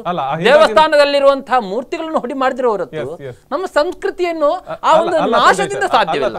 ನಾನು ಹೇಳ್ತೇವೆ ಯಾಕೆ ಈ ಮಾತನ್ನು ಉಲ್ಲೇಖ, ಅದಕ್ಕೂ ನೀವು ವಿಷಯಾಂತರಕ್ಕೆ ನಾವು ಬರೋದಂತ ಇಲ್ಲ, ಖಂಡಿತವಾಗಿ ಯಾಕೆ ಈ ಮಾತನ್ನು ಹೇಳ್ತೇನೆ ಅಂತ ಹೇಳಿದ್ರೆ, ಆದ್ರೆ ಅಂದು ಆ ಮೊಘಲರ ದಾಳಿಯಿಂದ ಸ್ವಲ್ಪ ನಮ್ಮ ಅವಶೇಷಗಳು ಎಲ್ಲ ಯಾವುದು ಇತಿಹಾಸಗಳು ಸ್ವಲ್ಪ ನಶಿಸಿ ಹೋಗಿರ್ಬೋದು, ಆದರೆ ಸಂಸ್ಕೃತಿ ನಶಿಸಿ ಹೋಗ್ಲಿಲ್ಲ, ಧಾರ್ಮಿಕ ಆಚರಣೆಗಳು ನಶಿಸಿ ಹೋಗ್ಲಿಲ್ಲ. ಆದರೆ ದುರಾದೃಷ್ಟಕರ ಆ ಮೊಘಲರಂತೆ ಇರುವಂತಹ ಈಗಿನ ವಿರೋಧಿಗಳಿದ್ದಾರಲ್ಲ, ಅವರಿಂದ ನಮ್ಮ ಹಿಂದೂ ಧರ್ಮಕ್ಕೆ ಅಡಚಣೆ ಆಗಿದೆ. ಹಿಂದೂ ಧರ್ಮದ ವೇಳೆ ಈಗ ದಬ್ಬಾಳಿಕೆ ಆಡ್ತಿದೆ. ಅದು ನಾವೇನು ಹೇಳುದಿಲ್ಲ, ನೀವೇ ನಿಮ್ಮ ದೃಶ್ಯ ಮಾಧ್ಯಮದ ಮೂಲಕ ತೋರಿಸ್ತಾ ಇದ್ದೀರಿ. ಯಾವ ಒಂದು ಸನಾತನವಾದ ಸಂಸ್ಕೃತಿ ಉಳ್ಳಂತ ಹಿಂದೂ ಧರ್ಮದ ಮೇಲೆ ಯಾವ ರೀತಿ ದಬ್ಬಾಳಿಕೆ ಪ್ರತಿನಿತ್ಯ ಆಗುತ್ತದೆ ಅಂತ ಹೇಳಿದ್ರೆ, ಅದು ಸಹ ಸಂವಿಧಾನದಲ್ಲಿರುವಂತಹ ಕಾನೂನನ್ನು ಎದುರಿಗೆ ಇಟ್ಟು ಅದರ ಹಿಂದಿನಿಂದ ಮಾಡುವಂತ, ಹಿಂದೆ ಮೊಘಲರು ಮಾಡ್ತಿದ್ರು, ಆದ್ರೆ ಇಂದು ಇಲ್ಲಿರುವಂತಹ ಮೊಘಲರಕ್ಕೆ ಹುಟ್ಟಿದ ವಂಶಸ್ಥರಿಂದ ಇಂತ ಆಗ್ತಾ ಉಂಟು. ಇದೆಲ್ಲ ನೋಡುವಾಗ ನಮ್ಮ ವ್ಯವಸ್ಥೆ ಎಲ್ಲಿವರೆಗೆ ಬಂದು ನಿಂತಿದೆ. ಧಾರ್ಮಿಕ ಆಚರಣೆಯನ್ನು ಯಾವ ರೀತಿ ಹತ್ತಿಕ್ಕುವಂತಹ ಕಾರ್ಯವನ್ನು ಮಾಡ್ತಾರೆ ಅಂತ ಹೇಳಿದ್ರೆ, ನಿನ್ನೆ ಒಂದು ಕಳೆದ 2 ದಿವಸಗಳು, 2 ಅಲ್ಲ ಕಳೆದ 4 ವರ್ಷಗಳಿಂದಲೂ ನಡೀತಾ ಇರ್ತದೆ ರಾಜ್ಯದಲ್ಲಿ. ನೀವು ಗಲಭೆಯನ್ನು ಗಮನಿಸಬಹುದು. ನಿನ್ನೆಡೆದಂತಹ ಹುಣಸೂರಿನಲ್ಲಿ ನಡೆದಂತಹ ಗಲಭೆ ಇರ್ಬೋದು, ಅಲ್ಲಿ ಒಂದು ಸಂವಿಧಾನಾತ್ಮಕ ಹುದ್ದೆಯಲ್ಲಿ ಒಂದು ಆರಿಸಿ ಬಂದಂತ ಪ್ರಜಾಪ್ರಭುತ್ವದಲ್ಲಿ ಚುನಾಯಿತನಾದಂಥ ಒಂದು ಸಂಸದನನ್ನು ನಡೆದುಕೊಂಡ ರೀತಿ. ಆದರೆ ಸಂಸದನ ದರ್ಪ ಅಂತ ಹೇಳಿ ತೋರಿಸಿ ಬಿಂಬಿಸ್ತಿದ್ದಾರೆ. ನಾವೊಂದು ಹೇಳ್ತೇವೆ, ಸಂಸದನಾಗಿ ಕಳೆದ 1 ತಿಂಗಳಿನಿಂದ ಅಲ್ಲಿ ಕನ್ನಡ ಸಾಹಿತ್ಯ ಪರಿಷತ್ತಿನಲ್ಲಿ ನಡೆದಂತಹ ಘಟನೆಗಳನ್ನು ಯಾವ ರೀತಿ ವಿರೋಧಿಸಿದರು ಎನ್ನುವಂತಹ ಒಂದು ದೂರದೃಷ್ಟಿಯನ್ನು ಇಟ್ಟುಕೊಂಡು ಆ ಒಂದು ಸಂಸದನನ್ನು ಹತ್ತಿಕ್ಕಬೇಕು ಎನ್ನುವಂಥ ದೂರದೃಷ್ಟಿ ಇಲ್ಲಿ ಒಂದು ಸಿದ್ದರಾಮಯ್ಯ ಸರ್ಕಾರಕ್ಕಿತ್ತು. ಅದಕ್ಕೆ ಬೇಕಾಗಿ ನಿನ್ನೆ ನಡೆದುಕೊಂಡಂತಹ ರೀತಿ, ಅದಕ್ಕೆ ಹಾಗೆ ಪೊಲೀಸ್ ಇಲಾಖೆಯನ್ನು ಎದುರು ಬಿಟ್ಟು ಅವರನ್ನು ದಮನಿಸೋ ರೀತಿ, ಆ ರೀತಿ ಹನುಮ ಜಯಂತಿ ಮಿತ್ರರು ಹೇಳಿದರು. ಯಾವುದರ ಬಗ್ಗೆ? ಹನುಮ ಜಯಂತಿ ಬಗ್ಗೆ ನಾವು ಚರ್ಚೆ ಮಾಡಿಸುವ ಮಿತ್ರರೇ, ಧರ್ಮ ಅಂತ, ಹಿಂದೂ ಧರ್ಮ ಅಂತ ಆಗುವಾಗ ಅದು ಕಾಂಗ್ರೆಸ್ ಬಿಜೆಪಿ ಅಂತ ವಿವಾದ ಇಲ್ಲ. ನಾವು ಈ ಒಂದು ಸನಾತನ ಧರ್ಮದಲ್ಲಿ ಹುಟ್ಟಿದ್ದಕ್ಕೆ ನಾವು ಸಾರ್ಥಕತೆಯನ್ನು ಪಡಿಬೇಕು. ಯಾವುದೋ ಒಬ್ಬ ವ್ಯಕ್ತಿ ಅವನ ಧರ್ಮ ಅವನಿಗೆ ತಾಯಿ ಇದ್ದಂತೆ. ಆದರೆ ನಾವೊಂದು ಹೇಳ್ತೇನೆ, ಸನಾತನ ಹಿಂದೂ ಧರ್ಮ ಬೇರೆ ಧರ್ಮಕ್ಕೆ ಆಶ್ರಯ ಕೊಟ್ಟಂತಹ ಈ ಭರತಖಂಡ. ಆದರೆ ಇವತ್ತು ಅಂಥ ಆಶ್ರಯದಾತದಂಥ ಈ ಭರತಖಂಡದಲ್ಲಿ ನಮ್ಮಲ್ಲೇ ಇರುವಂಥವರು ಯಾವ ರೀತಿ ಒಂದು ಧರ್ಮಕ್ಕೆ ಬೇಕಾಗಿ ಒಂದು ಸಂವಿಧಾನದಲ್ಲಿರುವಂಥ ಕಾನೂನನ್ನು ಅವರಿಗೆ ಒರೆಗಲ್ಲಿನಾಗಿ ಇಟ್ಕೊಳ್ತಾರಲ್ಲ, ಇದು ನಮ್ಮ ಹಿಂದೂ ಧರ್ಮದ ಮೇಲೆ ಮಾಡುವಂಥ ದೌರ್ಜನ್ಯ. ಮತ್ತೊಂದು, ಹಿಂದೂ ಭಕ್ತರನ್ನು ಅವಮಾನಿಸ್ತಾರಲ್ಲ, ಇದು ಹಿಂದೂ ಧರ್ಮದ ಆಚರಣೆ ಮಾಡುವಂಥ ಅವಮಾನ. ನಾವು ಇಲ್ಲಿಯ ಮುಖ್ಯಮಂತ್ರಿಗಳು ಯಾವುದಾಗಿ ಸಂವಿಧಾನಾತ್ಮಕವಾಗಿ ಬಂದಂತಹ ಮುಖ್ಯಮಂತ್ರಿ. ಹಿಂದಿನ ಕಾಲದಲ್ಲಿ ರಾಜ ಅಂತ ನಾವು ಪರಿಗಣಿಸ್ತಿದ್ದೇವೆ. ಯಥಾ ರಾಜ ತಥಾ ಪ್ರಜಾ ಎನ್ನುವಂಥ ಒಂದು ವೇದವಾಕ್ಯ ನಮ್ಮ ಹಿಂದೂ ಧರ್ಮದಲ್ಲಿ ಬರ್ತಿತ್ತು. ಆ ರೀತಿಯಲ್ಲಿ ಪ್ರಜೆಗಳು ನಡೆಕೊಳ್ಬೇಕು. ಆದರೆ ನಮ್ಮ ಮುಖ್ಯಮಂತ್ರಿಗಳ ಒಂದು ನಡವಳಿಕೆ ನೋಡುವಾಗ ಬಹಳ ಬೇಜಾರವಾಗ್ತದೆ. ಅವರು ಹಿಂದೂ ಧರ್ಮದ ಬಗ್ಗೆ, ಹಿಂದೂ ಧರ್ಮದ ಆಚರಣೆ ಮಾಡುವವರ ಬಗ್ಗೆ, ಹಿಂದೂ ಧರ್ಮದ ಅದನ್ನು ಯಾವ ರೀತಿ ಕಾನೂನಿನಲ್ಲಿ ಬಂದು ಇದು ಹತ್ತಿಕೊಳ್ಬೇಕು ಎನ್ನುವಂಥ ಒಂದು ದೂರದೃಷ್ಟಿಯನ್ನು ಅವರು ಇಟ್ಕೊಂಡು ಇವತ್ತು ಇಂತಹ ಗಲಭೆಗಳನ್ನು ಮಾಡ್ತಿದ್ದಾರೆ. ಯಾಕೆಂದ್ರೆ ಅವರೇ ಭಯಗ್ರಸ್ತರಾಗಿ ಹೋಗಿದ್ದಾರೆ. ಅವರ ಕ್ಷೇತ್ರದಲ್ಲೇ, ಅವರ ಅಡಿಯಲ್ಲೇ ಏನೋ ವ್ಯವಸ್ಥೆ ಆಗ್ತಾ ಉಂಟು. ಅದನ್ನು ಯಾವ ರೀತಿ ಹತ್ತಿಕ್ಕಬೇಕು ಎನ್ನುವಂಥ ದೃಷ್ಟಿಯನ್ನು ಇಟ್ಕೊಂಡು ತನ್ನ ಅಧಿಕಾರವನ್ನು ಉಪಯೋಗಿಸಿ ನಿನ್ನೆ ನಡೆದಂತಹ ಗಲಭೆ ಇರ್ಬೋದು, ಸಂಸದರ ಬಂಧನ ಇರ್ಬೋದು, ಇದೆಲ್ಲ ಒಂದು ಒಟ್ಟು ವಿಶ್ಲೇಷಣೆ. ಆದರೆ ಒಂದಂತೂ ಸತ್ಯ, ಏನು ನೀವು ಧಾರ್ಮಿಕ ಆಚರಣೆ ಬಗ್ಗೆ ಉಲ್ಲೇಖ ಮಾಡಿದ್ದೀರಿ ನೋಡಿ. ಮೊನ್ನೆ ಈದ್ ಮಿಲಾದ್ನ ಹೊತ್ತು ಕಾರ್ಯಕ್ರಮ ಇತ್ತು. ಅಲ್ಲಿ ಯಾವ ರೀತಿ ಆ ಒಂದು ಮುಸ್ಲಿಂ ಬಾಂಧವರಿಗೆ ಯಾವ ರೀತಿಯ ಪರಿಕಲ್ಪನೆ ರ್ಯಾಲಿಗಳನ್ನು ನಡೆಸಲು ಅನುಮತಿ ಕೊಟ್ಟಿದ್ದೀರಿ? ನಾವು ವಿರೋಧ ಮಾಡೋದಿಲ್ಲ. ಅವರವರ ಧರ್ಮದ ಆಚರಣೆ ಅವರವರಿಗೆ ಬಿಟ್ಟದ್ದು. ಯಾಕೆಂದ್ರೆ ಧರ್ಮದಲ್ಲಿ ಅವರು ಭಕ್ತಿಯನ್ನು ಕಾಣುತ್ತಾರೆ. ಹಾಗಾದ್ರೆ ಹಿಂದೂ ಧರ್ಮದಲ್ಲಿ ಭಕ್ತಿಯನ್ನು ಕಾಣ್ತಲ್ಲ ಅವರಲ್ಲ. ಆದ್ರೆ ಇವರ ಒಂದು ಕಣ್ಣಿಗೆ ಎಣ್ಣೆ, ಒಂದು ಕಣ್ಣಿಗೆ ಸುಣ್ಣ ಮಾಡ್ತಾರಲ್ಲ, ಇದು ಯಾವ ನ್ಯಾಯ? ಹಿಂದೂಗಳು ಇವರಿಗೆ ಹಿಂದೂ ನೋಡಿ, ಧಾರ್ಮಿಕ ಆಚರಣೆ ನಾವು ಹಿಂದೂಗಳು ಓಟನ್ನು ಹೇಳಿಕೊಳ್ಳುವುದಿಲ್ಲ. ಒಂದು ಕಡೆಯಲ್ಲಿ ಬಿಜೆಪಿ ಅವರಿಗೂ ಕೂಡ ಇದನ್ನು ವಿರೋಧಿಸಲಿಕ್ಕೆ ಆತ್ಮವಿಶ್ವಾಸ ಇಲ್ಲ. ಅವರಿಗೂ ಕೂಡ ಅಲ್ಪಸಂಖ್ಯಾತರ ವೋಟ್ ಬೇಕಾಗಿದೆ. ಅದಕ್ಕೋಸ್ಕರ ನೀವು ವಿರೋಧಿಸ್ತಾ ನೋಡಿ. ನಾವೊಂದು ಸ್ಪಷ್ಟ, ಅಲ್ಪಸಂಖ್ಯಾತರ ಓಟು, ಬಹುಸಂಖ್ಯಾತರ ಓಟು ಎನ್ನುವಂತ ಧರ್ಮಾಧಾರಿತ ವೋಟ್ ಬ್ಯಾಂಕ್ ಅನ್ನು ನಾನು ಇಲ್ಲಿ ಕೊಡೆಬಲಿಸಬೇಕಂತ ನಾನು ಸ್ಪಷ್ಟವಾಗಿ ಹೇಳ್ತೇನೆ. ಯಾಕೆಂದ್ರೆ ಈ ಒಂದು ದೇಶ ಹುಟ್ಟಿಕೊಂಡದ್ದು ಧರ್ಮವನ್ನು ಒಡೆಯಲಿಕ್ಕೆ ಆಗಿ ಅಲ್ಲ, ಧರ್ಮವನ್ನು ಆರಾಧಿಸಲಿಕ್ಕೋಸ್ಕರ. ಅಂತಹ ಧರ್ಮಾಧಾರಿತವಾದಂತಹ ಏನು ಋಷಿಮುನಿಗಳಿಂದ ಕೊಟ್ಟಲ್ಪಟ್ಟಂತ ಈ ಒಂದು ಭರತಖಂಡದಲ್ಲಿ ಈಗಿನ ಯಾವುದು ಡೋಂಗಿ ಜಾತ್ಯತೀತವಾದಿ ನಾಯಕರುಗಳಿಂದ ಧರ್ಮಕ್ಕೆ ಪೆಟ್ಟು ಬಿದ್ದಿದೆ ನೋಡಿ. ಇವತ್ತು ಹಿಂದೂ ಮುಸ್ಲಿಂ ಬಾಂಧವರ ಮಧ್ಯೆ ಭಿನ್ನಮತವನ್ನು ಯಾರು ಹುಟ್ಟಿಕೊಳ್ಳಿಸುವುದು ಸ್ವಾಭಾವಿಕ? ಒಂದು ಧರ್ಮಕ್ಕೆ ಆಚರಣೆಗೆ ನೀವು ಅನುಮತಿ ಕೊಡ್ತೀರಿ, ಇನ್ನೊಂದು ಧರ್ಮದ ಆಚರಣೆಗೆ ನಿಷೇಧ ಮಾಡ್ತೀರಿ. ಏನು ಮನುಷ್ಯರಲ್ವೇ? ಹಿಂದೂಗಳೇನು ಮನುಷ್ಯರಲ್ವೇ? ಹಾಗಾದ್ರೆ ಇದೇ ಹಿಂದೂ ದೇಶದಲ್ಲಿ ಹನುಮನ ಜಯಂತಿಯನ್ನು ಮಾಡ್ಲಿಕ್ಕಿಲ್ಲ, ಟಿಪ್ಪು ಜಯಂತಿಯನ್ನು ಮಾಡಬೇಕು. ಎಲ್ಲಿ ನಂಬಿಕೆ ನೋಡಿ? ಉಡುಪಿ ಎಲ್ಲಿದೆ? ನಾನೊಂದು ಹೇಳ್ತೇನೆ, ಉಡುಪಿ ಎಲ್ಲಿದೆ? ಒಂದು ಧಾರ್ಮಿಕ ಕ್ಷೇತ್ರವಾದಂತಹ ಒಂದು, ಅದು ಸಹ ಕೃಷ್ಣನ ಒಂದು ಕ್ಷೇತ್ರವಾದಂತಹ ಧಾರ್ಮಿಕ ಕ್ಷೇತ್ರಕ್ಕೆ ಬಂದ್ರೆ ನನಗೆ ಅಲ್ಲಿಗೆ ಹೋಗ್ಲಿಕ್ಕೆ ಪುರ್ಸೋತಿಲ್ಲ. ಅಹಿಂದ ಅನ್ನುವಂತ ನಾವು ಒಪ್ಕೊಂಡಿದ್ದಾರೆ, ಅದನ್ನೇ ಹೇಳ್ತಾ ಇದ್ದೀವಿ. ಇವತ್ತು ಯಾವುದೇ ಆಚರಣೆಗಳು ನೀವು ಮಾಡಬಾರ್ದು, ಅವರು ಮಾಡೋದಿಲ್ಲ ಅಂತ ಸ್ಥಿತಿಯನ್ನು ಅವರು ತಂದು ನಿಲ್ಲಿಸಿದ್ದಾರೆ. ಖಂಡಿತ. ಹಾಗಾದ್ರೆ ನಿನ್ನೆಯಿಂದ ನಡೆದಂತ ಗಲಭೆಗಳಿಗೆ ಯಾರು ಕಾರಣ? ಹಾಗಾದ್ರೆ ಯಾರೇ ಕಾರಣ? ಖಂಡಿತವಾಗಿ ನಾನು ಹೇಳಿಲ್ಲ, ಇದು ಸಮಾಜ ಹೇಳ್ತಾ ಉಂಟು. ಹಿಂದೂ ಧರ್ಮ ಮತ್ತು ಇದನ್ನು ವಿರೋಧಿಸುವಂತಹ, ಹತ್ತಿಕ್ಕುವಂತಹ ಕಾರ್ಯವನ್ನು ಅವರೇ ಸ್ವತಃ ಮಾಡ್ತಾ ಇದ್ದಾರೆ. ಗಣೇಶ್ ಅವರೇ ನೋಡಿ, ನಮ್ಮ ಮಿತ್ರರು ಹೇಳಿದ್ರು ಹಿಂದೂಗಳ ವಿರೋಧಿ ಅಂತ. ಒಂದು ವಾರಕ್ಕಿಂತ ಮುಂಚೆ ಉಡುಪಿಯಲ್ಲಿ ಒಂದು ಕಾರ್ಯಕ್ರಮ ನಡೆಯಿತು. ಇದು ಯಾವ ರೀತಿ ನಡೆಯಿತು ಅಂತ ನೀವು ಕೂಡ ನೋಡಿದಿರಿ, ಮಾಧ್ಯಮದವರು ಎಲ್ಲರೂ ನೋಡಿದಿರಿ. ಇದಕ್ಕೆ ಸರ್ಕಾರದ ಏನಾದರೂ ವಿರೋಧ ಇದೆಯಾ? ಅಲ್ಲ, ಮಾಡಬಾರ್ದಂತ ಏನಾದರೂ ಹೇಳಿದಾರಾ? ಎಲ್ಲ ರೀತಿಯ ವ್ಯವಸ್ಥೆಯನ್ನು ಸರ್ಕಾರ ಅವರಿಗೆ ಮಾಡಿಕೊಟ್ಟಿದೆ, ಏನೂ ತೊಂದರೆ ಮಾಡಲಿಕ್ಕೆ ಬಿಡಲಿಲ್ಲ. ನೋಡಿ, ನಿನ್ನೆ ಪ್ರತಾಪ್ ಸಿಂಹ ಅವರವರು ನಾನು ಮೊದಲ ಏನು ಹೇಳ್ತೇನೆ ಅಂತ ಹೇಳಿದ್ರೆ, ಅವರನ್ನು ನಾನು ಸಂಸದರು ಅಂತ ಹೇಳೋದಕ್ಕೆ ಮೊದಲು ಅವರೊಬ್ಬರು ಪತ್ರಕರ್ತರಾಗಿದ್ದರು. ಈ ದೇಶದ ಏನು 3 ಅಂಗಗಳಿವೆ, ಆ ಅಂಗಗಳ ತಪ್ಪು ಸರಿಯನ್ನ ಹೇಳತಕ್ಕಂತಹ ವ್ಯವಸ್ಥೆಯಲ್ಲಿ ಜವಾಬ್ದಾರಿತವಾಗಿ ಕೆಲಸ ಮಾಡತಕ್ಕಂಥ ಒಬ್ಬ ವ್ಯಕ್ತಿ ಈ ರೀತಿ ಮಾಡೋದು ತಪ್ಪು ಅಂತ ನಾನು ಹೇಳಲೇಬೇಕಾಗ್ತದೆ. ಯಾಕಂತ ಹೇಳಿದರೆ, ಒಬ್ಬ ಸಂಸದರಾಗಿ ಇವತ್ತು ಅವರ ಜವಾಬ್ದಾರಿ ಬೇಕಾದಷ್ಟಿದೆ. ಒಬ್ಬ ಏನಾದರೂ ಅಪರಾಧಗಳು ಅಥವಾ ಅಪರಾಧಗಳು ಆದಲ್ಲಿ ಅದನ್ನು ತಕ್ಷಣ ನಿಲ್ಲಿಸಿ ಏನು ವ್ಯವಸ್ಥೆ ಮುಂದುವರಿಸಬೇಕು ಎಂಬುದನ್ನು ಅವರಲ್ಲಿ ಏನು ಪೊಲೀಸ್ ಇಲಾಖೆಯ ಜೊತೆಯಲ್ಲಿ ಮಾತನಾಡಿ ಅದನ್ನು ಸರಿಪಡಿಸ್ತಕ್ಕಂಥ ಕೆಲಸವನ್ನು ಮಾಡತಕ್ಕಂಥ ಜವಾಬ್ದಾರಿ ಅವರಲ್ಲಿ ಇತ್ತು. ಅದು ಬಿಟ್ಟು ನೇರವಾಗಿ ಒಂದು ಪೊಲೀಸ್ ಇಲಾಖೆಯ ಮೇಲೆ ಮತ್ತು ಬ್ಯಾರಿಗೇಡ್ನ ಮೇಲೆ ಗಾಡಿಯನ್ನು ಚಲಾಯಿಸ್ತಕ್ಕಂಥ ನಾನೇ ಚಲಿಸ್ತೇನೆ ಅಂತ ಹೇಳುವಂಥ ಮಾತುಂಟಲ್ಲ, ಇದು ಯಾವನೇ ಒಬ್ಬ ಜನಪ್ರತಿನಿಧಿ ಆಗಿರ್ತಕ್ಕಂಥ ಆ ಜನಪ್ರತಿನಿಧಿಗಳಿಗೆ ಮಾಡಿರ್ತಕ್ಕಂಥ ಒಂದು ಅವಮಾನ. ಏನು ಮತ ಕೊಟ್ಟು ತನ್ನ ಒಂದು ಸಂಸದನಾಗಿ ಮಾಡಿದ್ದಾರೆ, ಇಂಥ ಒಬ್ಬ ಸಂಸದನ್ನು ನಾವು ಆಯ್ಕೆ ಮಾಡಿದ್ದೇವಾ ಅಂತ ಎನ್ನತಕ್ಕಂಥ ಜನ ಇವತ್ತು ನಂಬಿಕೊಳ್ಳುವಂಥ ಒಂದು ವ್ಯವಸ್ಥೆಯಲ್ಲಿ ಬಂದಿದೆ. ಮತ್ತು ಎರಡನೇದಾಗಿ ಭರತಖಂಡ ಅಂತ ಹೇಳಿದರು ನಮ್ಮ ಸಹೋದರರು. ನೋಡಿ, ಭರತಖಂಡ ಅಂತ ಯಾಕೆ ಹೆಸರು ಬಂತ ಅಂತ ಹೇಳಿದ್ರೆ ಅದರಲ್ಲಿ ಬಹಳಷ್ಟು ಒಂದು ಒಳ್ಳೆಗಳಿವೆ. ಶ್ರೀರಾಮಚಂದ್ರ ಏನು ಅಯೋಧ್ಯೆಯ ಪಟ್ಟವನ್ನು ಏರಬೇಕಾದಂಥ ಆ ಸಂದರ್ಭದಲ್ಲಿ ಅವನಿಗೆ ಏರುವಂಥ ತಡೆಯಲು ಬಂದಾಗ ಆ ಸಂದರ್ಭದಲ್ಲಿ ಭರತನನ್ನು ಪಟ್ಟಾಭಿಷೇಕಕ್ಕೆ ಕೊಳ್ಳಿಸುವಂಥ ವ್ಯವಸ್ಥೆ ಬಂದರೂ ಕೂಡ ಭರತ ಪಟ್ಟಾಭಿಷೇಕವನ್ನು ಮಾಡಲಿಲ್ಲ. ಸೇರಿದಂಥ ಇಡೀ ಜನ ಭರತನನ್ನು ತಿನ್ನುವಂಥ ಸ್ಥಿತಿಗೆ ಹೋಗಿದ್ರು. ಆದರೆ ಆ ಸಂದರ್ಭದಲ್ಲಿ ಭರತ ಅವನ ಒಡಲಲ್ಲಿ ಇರ್ತಕ್ಕಂಥ ಒಂದು ಒಳ್ಳೆಯ ಗುಣ ಏನು ಎಂಬುದನ್ನು ತೋರಿಸಿಕೊಟ್ಟ. ಏನು ರಾಮಚಂದ್ರ ಧರೆಗಿಳಿದು ಹೊರಗೆ ಹೋಗುವಂತಹ ಸಂದರ್ಭದಲ್ಲಿ ಅವನ ಪಾದುಕೆಯನ್ನು ತೆಗೆದು ಅದನ್ನು ಚೆನ್ನಾಗಿ ತೊಳೆದು ಅದನ್ನು ತಂದು ತನ್ನ ಸಿಂಹಾಸನದಲ್ಲಿಟ್ಟು ತಲೆಯ ಮೇಲೆ ಹೊತ್ತುಕೊಂಡು ಬಂದು ಆ ಸಿಂಹಾಸನದಲ್ಲಿಟ್ಟು 14 ವರ್ಷ ವನವಾಸವನ್ನು ಮಾಡಿ ಬಂದಕ್ಕಂಥ ತನ್ನ ಸಹೋದರನಿಗೆ ಮತ್ತೆ ಅಧಿಕಾರವನ್ನು ಬಿಟ್ಟುಕೊಟ್ಟಾಗ ಇಡೀ ಅಯೋಧ್ಯ ನಗರದ ಜನ ಕಣ್ಣೀರಿಟ್ಟರು. ಭರತನಲ್ಲಿರ್ತಕ್ಕಂಥ ವೈಭವೀಕರಣದ ಒಂದು ಮನೋವ್ಯಾಕೃತೆ ಏನಿತ್ತು ಅಂತ ಹೇಳಿದ್ರೆ, ನನಗೆ ಅಧಿಕಾರದ ಆಸೆ ಬೇಡ, ನಾನು ಏನು ನನ್ನ ಅಣ್ಣ ಸಹೋದರನಾಗಿರ್ತಕ್ಕಂಥ ಶ್ರೀರಾಮಚಂದ್ರ ಯಾವ ರೀತಿ ಅಧಿಕಾರವನ್ನು ಜನರಿಗೆ ಕೊಟ್ಟಿದ್ದಾನೆ ಅದೇ ರೀತಿ ಅಧಿಕಾರವನ್ನು ಕೆಳಗೆ ಕುಳಿತುಕೊಂಡು ಮಾಡುತ್ತೇನೆ ಎಂಬತಕ್ಕಂಥ ಒಂದು ಉಲ್ಲೇಖವನ್ನು ಭರತ ಇಡೀ ಅದಕ್ಕಾಗಿಯೇ ಈ ದೇಶಕ್ಕೆ ಭರತಖಂಡ ಅಂತ ಬಂದದ್ದು. ಅಂಥ ಉಲ್ಲೇಖಗಳು, ಅಂಥ ಮನೋಭಾವಗಳು ನಮ್ಮಲ್ಲಿ ಮೊದಲನೇದಾಗಿ ಪರಿಕಲ್ಪನೆಯಾಗಿ ಉಳಿಬೇಕು. ನಿಮ್ಮಲ್ಲಿ ಇದೆ, ಆದ್ರೆ ಎಲ್ಲರಲ್ಲೂ ಇದೆ. ನೋಡಿ, ನಾನು ಹೇಳಿದಂಥದ್ದು ನೋಡಿ, ಇವತ್ತು ಹೇಳಿ ನಾನು ಒಂದು ನಿಮಿಷ ಕೃತಿಯಲ್ಲಿ ತೋರಿಸಬೇಕು. ನೋಡಿ, ಇಲ್ಲಿ ಕೇಳಿ, ನಿಮ್ಮ ಭಾವನೆ ಒಳ್ಳೆಯದೇ, ಇಲ್ಲಿ ಕೇಳಿ, ನಾನು ಹೇಳ್ತೇನೆ ಒಂದು ನಿಮಿಷ. ರಾಮವಂಶದವರು ನೋಡಿ, ನಾನು ಹೇಳ್ತೇನೆ ಕೇಳಿ. ವಿನಂತಿ, ನಿಮ್ಮ ಈ ಒಂದು ಆದರ್ಶ ಪ್ರಾಯಗಳನ್ನು ಈ ಒಂದು ಇಲ್ಲಿಯ ಮುಖ್ಯಮಂತ್ರಿಗಳಿಗೆ ನಾನು ಹೇಳ್ತೇನೆ, ಮುಖ್ಯಮಂತ್ರಿ ವಿಷಯ ಹೇಳ್ತೇನೆ, ನಿಮ್ಗೆ ಕೇಳಿ. ನೋಡಿ, ಮುಖ್ಯಮಂತ್ರಿ ಅವರು ಒಂದು ನಿಮಿಷ ಕೇಳಿ. ಇವತ್ತು ನೀವು ಒಂದು ವಿಷಯವನ್ನು ತಿಳ್ಕೊಳ್ಬೇಕು. ನಾವು ಇವತ್ತು ಸರ್ಕಾರವನ್ನು ಆಡಳಿತ ಮಾಡತಕ್ಕಂಥ ಸಿದ್ದರಾಮಯ್ಯ ಸರ್ಕಾರ ಈ ದೇವಸ್ಥಾನ, ಮಠ, ಮಂದಿರ, ದೈವಸ್ಥಾನ, ಭೂತಸ್ಥಾನಗಳಿಗೆ ಇರಬಹುದು, ನೀವು ಒಂದು ಏನು ನಮ್ಮ ಸಂಸದರು ಅಥವಾ ನಮ್ಮ ಶಾಸಕರು ಅಥವಾ ನಮ್ಮ ಸಚಿವರು ಅಥವಾ ನಮ್ಮ ಮುಖ್ಯಮಂತ್ರಿ ಎಷ್ಟು ಮಟ್ಟದ ಹಣವನ್ನು ದೇವಸ್ಥಾನ ಮಂದಿರಗಳಿಗೆ ಕೊಟ್ಟಿದ್ದಾರೆ ಎಂಬುದನ್ನು ನೀವು ತಿಳ್ಕೊಳ್ಬೇಕು. ಒಂದು, ಈ ಸರ್ಕಾರ ಅಂಥದ್ದೇನಾದರೂ ವಿರೋಧ ಮಾಡಿದರೆ ನೀವು ಹೇಳಬೇಕು, ಈ ಸರ್ಕಾರ ಅಹಿಂದ ಸರ್ಕಾರ, ಇದು ಹಿಂದೂಗಳ ವಿರೋಧಿ ಸರ್ಕಾರ ಅಂತ ಹೇಳಬೇಕು.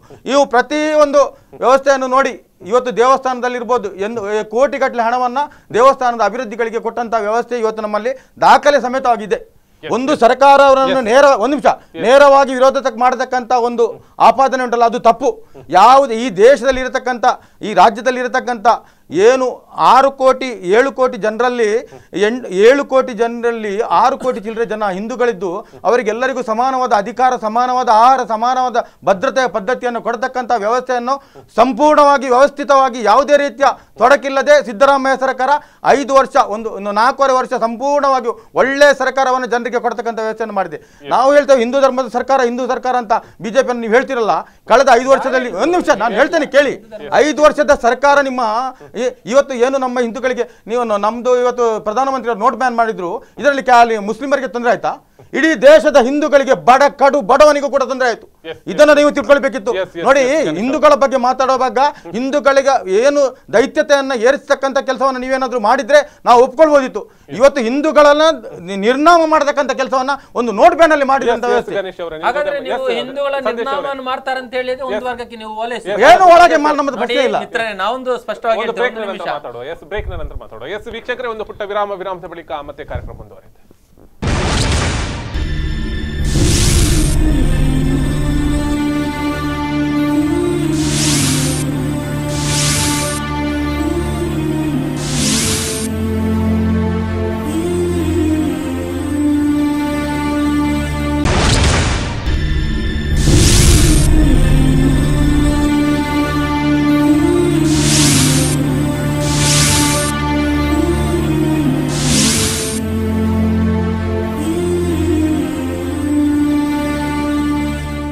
ವಿರಾಮದ ಬಳಿಕ ಮತ್ತೆ ಕರಾಳ ಮುಖ ಅಹಿಂದ ಅನ್ನುವಂಥದ್ರ ಬಗ್ಗೆ ವಿಚಾರಗಳನ್ನು ಮಾತಾಡ್ತಿದ್ವಿ. ಅಹಿಂದ ಅನ್ನುವಂಥದ್ದನ್ನು ಇದೀಗ ಬಹಳಷ್ಟು ವಿಚಾರಗಳನ್ನು ಮಾತಾಡಿದ್ರು, ಅಹಿಂದದ ವಿಚಾರಗಳನ್ನು ಮಾತಾಡಿದ್ರು. ಆದ್ರೆ ಒಂದು ಕಡೆಯಲ್ಲಿ ಕಾಂಗ್ರೆಸ್ನ ಮುಖಂಡರು ಕೂಡ ಅಹಿಂದವನ್ನು ಒಪ್ಪೋದ ಸ್ಥಿತಿಯಲ್ಲಿ ಇಲ್ಲ ಎಲ್ಲರೂ ಅನ್ನುವಂಥದ್ದು ಕೂಡ ಜಗಜ್ಜಾಹೀರಾಗಿರುವಂಥದ್ದು ನಿಮಗೆ ಗಮನಿಸಬಹುದು. ಈ ಎಲ್ಲ ವಿಚಾರಗಳನ್ನು ಗಮನಿಸುವಾಗ ಅಹಿಂದ ಒಂದು ಕಡೆಯಲ್ಲಿ ಬೇಕು ಬೇಡವಾ ಅನ್ನುವಂಥದ್ದು ಕಾಂಗ್ರೆಸ್ನಲ್ಲೂ ಕೂಡ ಬುಗಿಲೆದ್ದ ಒಂದಷ್ಟು ಅಂಶಗಳು ಅಂತ ಹೇಳಿದ್ರೆ ತಪ್ಪಾಗಲಾರದು. ಚರ್ಚೆ ಮುಂದುವರಿಸ್ತೇನೆ. ಸಂದೇಶ್ ಅವರೇ ಹೇಳ್ತಾ ಇದ್ರಿ, ನೋಡಿ, ಇವರು ಮಿತ್ರರು ಅಹಿಂದದ ಬಗ್ಗೆ ಹೇಳಿದರು ಮತ್ತು ಇಲ್ಲಿಯ ಸರಕಾರದ ಅಭಿವೃದ್ಧಿ ಬಗ್ಗೆ ಹೇಳಿದರು. ಖಂಡಿತವಾಗಿ ಒಂದು ಸರ್ಕಾರ ಬರೋದು ಅಭಿವೃದ್ಧಿ ಮಾಡಲಿಕ್ಕೆ ಅಂತೇಳಿ.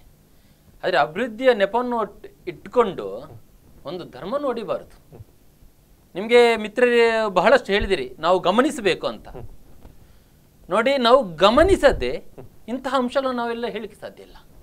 ಕಳೆದ 4 ವರ್ಷಗಳ ಅವಧಿಯಲ್ಲಿ ಈ ಮಾನ್ಯ ಸಿದ್ದರಾಮಯ್ಯನವರ ಸರ್ಕಾರ ಯಾವ ರೀತಿ ಧರ್ಮದ ಮೇಲೆ ದಬ್ಬಾಳಿಕೆ ಮಾಡುತ್ತೆಂಬುದನ್ನು ನೀವು ಕಳೆದ 4 ವರ್ಷ ಹಿಂದೆ 4 ವರ್ಷಗಳಲ್ಲಿ ನೀವು ನಡೆಸುವ ಡಿಬೇಟಿಗಿಂತಲೂ ಈಗಿನ ಚರ್ಚೆಗಳು ಯಾವುದಂತ ಯಾವುದು ವಿಷಯಗಳು ಯಾವ ವಿಷಯಗಳು ನೀವೇ ಗಮನಿಸಿ. ಹಿಂದೆ ಟಿಪ್ಪು ಜಯಂತಿ, ಕಳೆದ ವರ್ಷ ಇನ್ನೊಂದು ಇದರ ಬಗ್ಗೆ ನೀವು ಸಹ ಚರ್ಚೆ ಮಾಡಿದ್ದೀರಿ, ನಿನ್ನೆ ಹನುಮ ಜಯಂತಿ. ಇದನ್ನೆಲ್ಲ ಮತ್ತೆ ಹೇಳಿ ಅವರಿಗೆ ಬಿಜೆಪಿಯವರಿಗೆ ಕೆಲಸಿಲ್ಲ ಮಾತಾಡುವುದು, ಅದು ಮಾತುಗಳು ಸಹ ಒಂದು ಮಾತಾಡುವ ವೈಖರಿಯನ್ನು ನೋಡೋದು ಬೇಜಾರಾಗ್ತದೆ. ಪೊಲೀಸ್ ಇಲಾಖೆ ಮೇಲೆ ದರ್ಪವನ್ನು ತೋರಿದ್ರು. ಅವರ ಸುತ್ತಮುತ್ತಲಿರುವಂತಹ ಯಾವುದು ಸಚಿವರು ಮೊನ್ನೆ KJ ಜಾರ್ಜ್ನವರ ಮೇಲೆ FIR ಆದ್ರೂ ಸಹ CBIನವರು ಇದು ಪ್ರಥಮ ಆರೋಪಿ ಎಂದು ಹೇಳಿದ್ರು ಸಹ ಅವರನ್ನು ತನ್ನೊಟ್ಟಿಗೆ ಇಟ್ಟು ಕಾನೂನು ಬಗ್ಗೆ ಮಾತಾಡ್ತಾರೆ. ಇವರು ಹೇಳಿದ್ರು ಏನು ಜನರಿಂದ ಚುನಾಯಿತರಾದಂತಹ ಸಂಸದರಂತ. ನಾವು ನಿನ್ನೆ ಸಂಸದ ಪ್ರತಾಪ್ ಸಿಂಹ ಅವರ ಬಗ್ಗೆ ನಾವು ಖಂಡಿತವಾಗಿ ನಾವು ಹೇಳ್ತೇವೆ, ಅವರಿಗೆ ಅವರದೇ ಆದಂತಹ ಕಾರ್ಯಕ್ರಮಗಳೊಂದು ರೂಪುರೇಷೆಗಳಿವೆ. ನಿನ್ನೆ ನೀವು ಇದರಲ್ಲಿ ಗಮನಿಸಿರ್ಬೋದು ದೃಶ್ಯ ಮಾಧ್ಯಮದಲ್ಲಿ, ಅದನ್ನು ಯಾವ ರೀತಿ ಬಿಂಬಿಸಿದಿರಿ. ಒಬ್ಬ ಸಂಸದನಾಗಿ ಅವನ ಒಂದು ಯಾವ್ದು ಅಧಿಕಾರದ ಒಂದು ಇದು ಪೊಲೀಸಿನವರಿಗೂ ಗೊತ್ತಿರಬೇಕಲ್ಲ. ಯಾವ ರೀತಿ ಪೊಲೀಸರ ಮೇಲೆ ಅವರು ಒತ್ತಡವನ್ನು ಹಾಕಿ ಅವರನ್ನು ಸುತ್ತು ಬಂದು ಒಬ್ಬನೇ ಇವರೊಟ್ಟಿಗೆ 100 ಜನ ಇದ್ದರಾಗ ಬೆಂಗಾವಲಿನಾಗಿಲ್ಲ, ಸ್ವತಃ ಒಬ್ಬನಾಗಿ ಯಾವ ದಾರಿಯಾಗಿ ಕಾವಿ ದಾರಿಯಾಗಿ ಹನುಮ ಜಯಂತಿಯ ಕಾರ್ಯಕ್ರಮಕ್ಕೆ ಹೋಗ್ಬೇಕು, ಇನ್ನೊಂದು ಹೋಗ್ಬೇಕನ್ನುವಂಥದ್ದು ಇದರಲ್ಲಿ ಹೊರಡುವಾಗ ಅವರನ್ನು ಏಕಾಏಕಿ ತಡೆದು ನಿಲ್ಲಿಸಿ ಹೋಗ್ಬಾರ್ದು ಅಂತ ಹೇಳಿದ್ರೆ ಯಾರೋ ಇದು ಮಾಡಿದ್ರೆ ಅದು ಅವರ ಕಾರ್ಯಕ್ರಮ. ಒಬ್ಬ ಸಂಸದ, ಒಬ್ಬ ಶಾಸಕ, ಚುನಾಯಿತನಾದಂತಹ ಯಾವುದೇ ಒಂದು ವ್ಯಕ್ತಿಯಿಂದ ಸಹ ಅವನಿಗೆ ಚಲಾವಣೆ ಆಗಿರಲಿ ಮತ, ಅವನು ಜನರಿಂದ ಚುನಾಯಿತನಾದವ. ಪ್ರಜಾಪ್ರಭುತ್ವದಲ್ಲಿ ಪ್ರಜೆಗಳೇ ಪ್ರಭು, ಅದನ್ನು ಒಟ್ಟು ಮಾಡಿ ಕೊಟ್ಟಂತಹದ್ದು ಒಬ್ಬ ಸಂಸದ. ಅವನನ್ನು ಒಂದು ತನ್ನ ಪೊಲೀಸ್ ಇಲಾಖೆ ಮೂಲಕ ಒಂದು ಸುತ್ತುವರಿದು ಅವನು ಹೋಗದಂತೆ ತಡೆಯುವುದು. ಹಾಗಾದ್ರೆ ಇನ್ನು ಮುಂದೆ ಯಾವ ರೀತಿ ಇರ್ಬೋದು ಈ ರಾಜ್ಯದಲ್ಲಿ? ಇವತ್ತು ಒಂದು ಸಂಸದನನ್ನು ನೀವು ನಿನ್ನೆ ಗಮನಿಸಿದ್ದೀರಿ, ಆದ್ರೆ ಕೆಲವೊಂದು ದೃಶ್ಯ ಮಾಧ್ಯಮಗಳು ತೋರಿಸಿದ್ದಾರೆ. ಅದಕ್ಕೆ ಮೊದಲ ನಡೆದಂತ ಘಟನೆ ನೀವು ಗಮನಿಸಿರ್ಬೋದು. ಯಾವ ರೀತಿ ಗಮನಿಸಿತ್ತು? ಅವರು ಸಹ ಸೌಜನ್ಯವಾಗಿ ಮಾತಾಡಿದ್ದಾರೆ. ಎಷ್ಟೊತ್ತು ಮಾತಾಡಿದ್ದಾರೆ. ಆದ್ರೆ ಮಾತಾಡಿ ಸುತ್ತ ಒಂದು CRPF ಅನ್ನು ನಿಲ್ಲಿಸುವುದಂದ್ರೆ, ಇವತ್ತು ಒಂದು ಸಂಸದ ಏಕಾಏಕಿ ಒಬ್ಬ ಸಂಸದ ಇದ್ದ ಅಂತ ಹೇಳಿ ಅಲ್ಲ ಇವರು ಮಾಡಿದ್ದು. ಕಾರ್ಯಕರ್ತರು ಇದ್ರೆ ಇವ್ರು ಮಾಡ್ತಿದ್ರಾ? ನಾವೆಂದು ಹೇಳುದು, ನಾವೊಂದಿಗೆ ಹೇಳ್ತೇವೆ, ಇಂಥ ದುಂಡವರ್ತನೆಯನ್ನು ಇವರ ಹತ್ರ ಕಾಂಗ್ರೆಸ್ ಸಂಸದರ ಹತ್ರ ಮಾಡ್ತಿದ್ರ? ಹಾಗಾದ್ರೆ ಅಧಿಕಾರಿಗಳನ್ನು ಯಾವ ಮಟ್ಟಕ್ಕೆ ಇವರು ಉಪಯೋಗಿಸ್ತಾರೆ ಅಂತ ಹೇಳಿದ್ರೆ, ಇದೇ ಮುಂದುವರಿದರೆ ಇನ್ನು ನಮ್ಮ ಸಮಾಜದಲ್ಲಿ ಪ್ರಜೆಗಳ ಪರಿಸ್ಥಿತಿ ಏನು? ಒಬ್ಬ ಚುನಾಯಿತನಾದಂತಹ ಸಂಸದನನ್ನು ಈ ರೀತಿ ಇವರನ್ನು ಹತ್ತಿಕ್ಕುತ್ತಾರೆ ಅಂದಾದ್ರೆ ಇನ್ನು ಪ್ರಜೆಗಳು ಇದು ಗತಿಯನ್ನು, ಚುನಾಯಿತರಾದಂತಹ ಗ್ರಾಮ ಪಂಚಾಯತ್ ಸದಸ್ಯರ ಗತಿಯನ್ನು ನೋಡಿ. ನಾವೊಂದು ಸ್ಪಷ್ಟವಾಗಿ ಹೇಳ್ತೇವೆ, ನಿನ್ನೆ ಆದಂತಹ ಗಲಭೆಗಳು ಮತ್ತು ವ್ಯವಸ್ಥಿತವಾದಂತಹ ಒತ್ತಡ ಇದು. ಪೊಲೀಸ್ ಇಲಾಖೆಯವರು ಇವತ್ತು ಆಫೀಸರ್ಗಳು ಬೇರೆ ಬೇರೆ ಅವರು ವ್ಯವಸ್ಥೆಗಳಲ್ಲಿ ಕಾನೂನು ಕ್ರಮ ತೆಗೆದುಕೊಳ್ತೇವೆ ಅಂತ ಹೇಳಿದೆ. ಆದರೆ ಇದು ಪ್ರಜಾಪ್ರಭುತ್ವದ ಕಗ್ಗೋಲೆ. ಇದು ಮುಂದೆ ಹೀಗೆ ನಡೆದರೆ ಇನ್ನು ಪ್ರಜೆಗಳಿಗೆ ರಕ್ಷಣೆ ಇಲ್ಲ, ಅಂಥ ವ್ಯವಸ್ಥೆ ಆಗ್ತದೆ. ಮತ್ತೊಂದು ನಾವು ಅಹಿಂದ ಬಗ್ಗೆ ಹೇಳ್ತೇವೆ, ತುಂಬವಾಗಿ ಇವರು ನಾವು ಡೆವಲಪ್ಮೆಂಟ್ ಮಾಡಿದ್ದೇವೆ, ಅಭಿವೃದ್ಧಿಯನ್ನು ಕಾಣಿದ್ದೇವೆ, ಹಸಿವನ್ನು ಮುಕ್ತ ಮಾಡಿದ್ದೇವೆ. ಕಳೆದ 70 ವರ್ಷಗಳ ಹಿಂದೆ ಹಸಿವು ಇತ್ತು, ಆದ್ರೆ ಈಗಲೂ ಹಸಿವಿನಿಂದ ಜನ ಇಡುವಂತೆ ಇಟ್ಟಿದಾರಲ್ಲ ಇವರು. ನಾವು ಹಸಿದು ಬಂದವನಿಗೆ ಊಟ ಕೊಡುದು ಅವನು ಶಾಶ್ವತ ಹಸಿವನ್ನು ನೀಗಿಸುವಂತ ಕಾರ್ಯಕ್ರಮ ಮಾಡ್ಬೇಕಾ? ಇವತ್ತು ಇಂದಿರಾ ಕ್ಯಾಂಟೀನ್ ಹಸಿವಿನಿಂದ ನಾವು ಕೊಡ್ತೇವೆ ಅಂತೇಳಿ ರಾಜ್ಯ ಸರ್ಕಾರದಲ್ಲಿರುವಂತ ಖಜಾನೆಯಲ್ಲಿರುವಂತ ಹಣವನ್ನು ಕೊಟ್ಟು ಕ್ಯಾಂಟೀನ್ ಮಾಡುದು ಅದು ಅಭಿವೃದ್ಧಿಯ?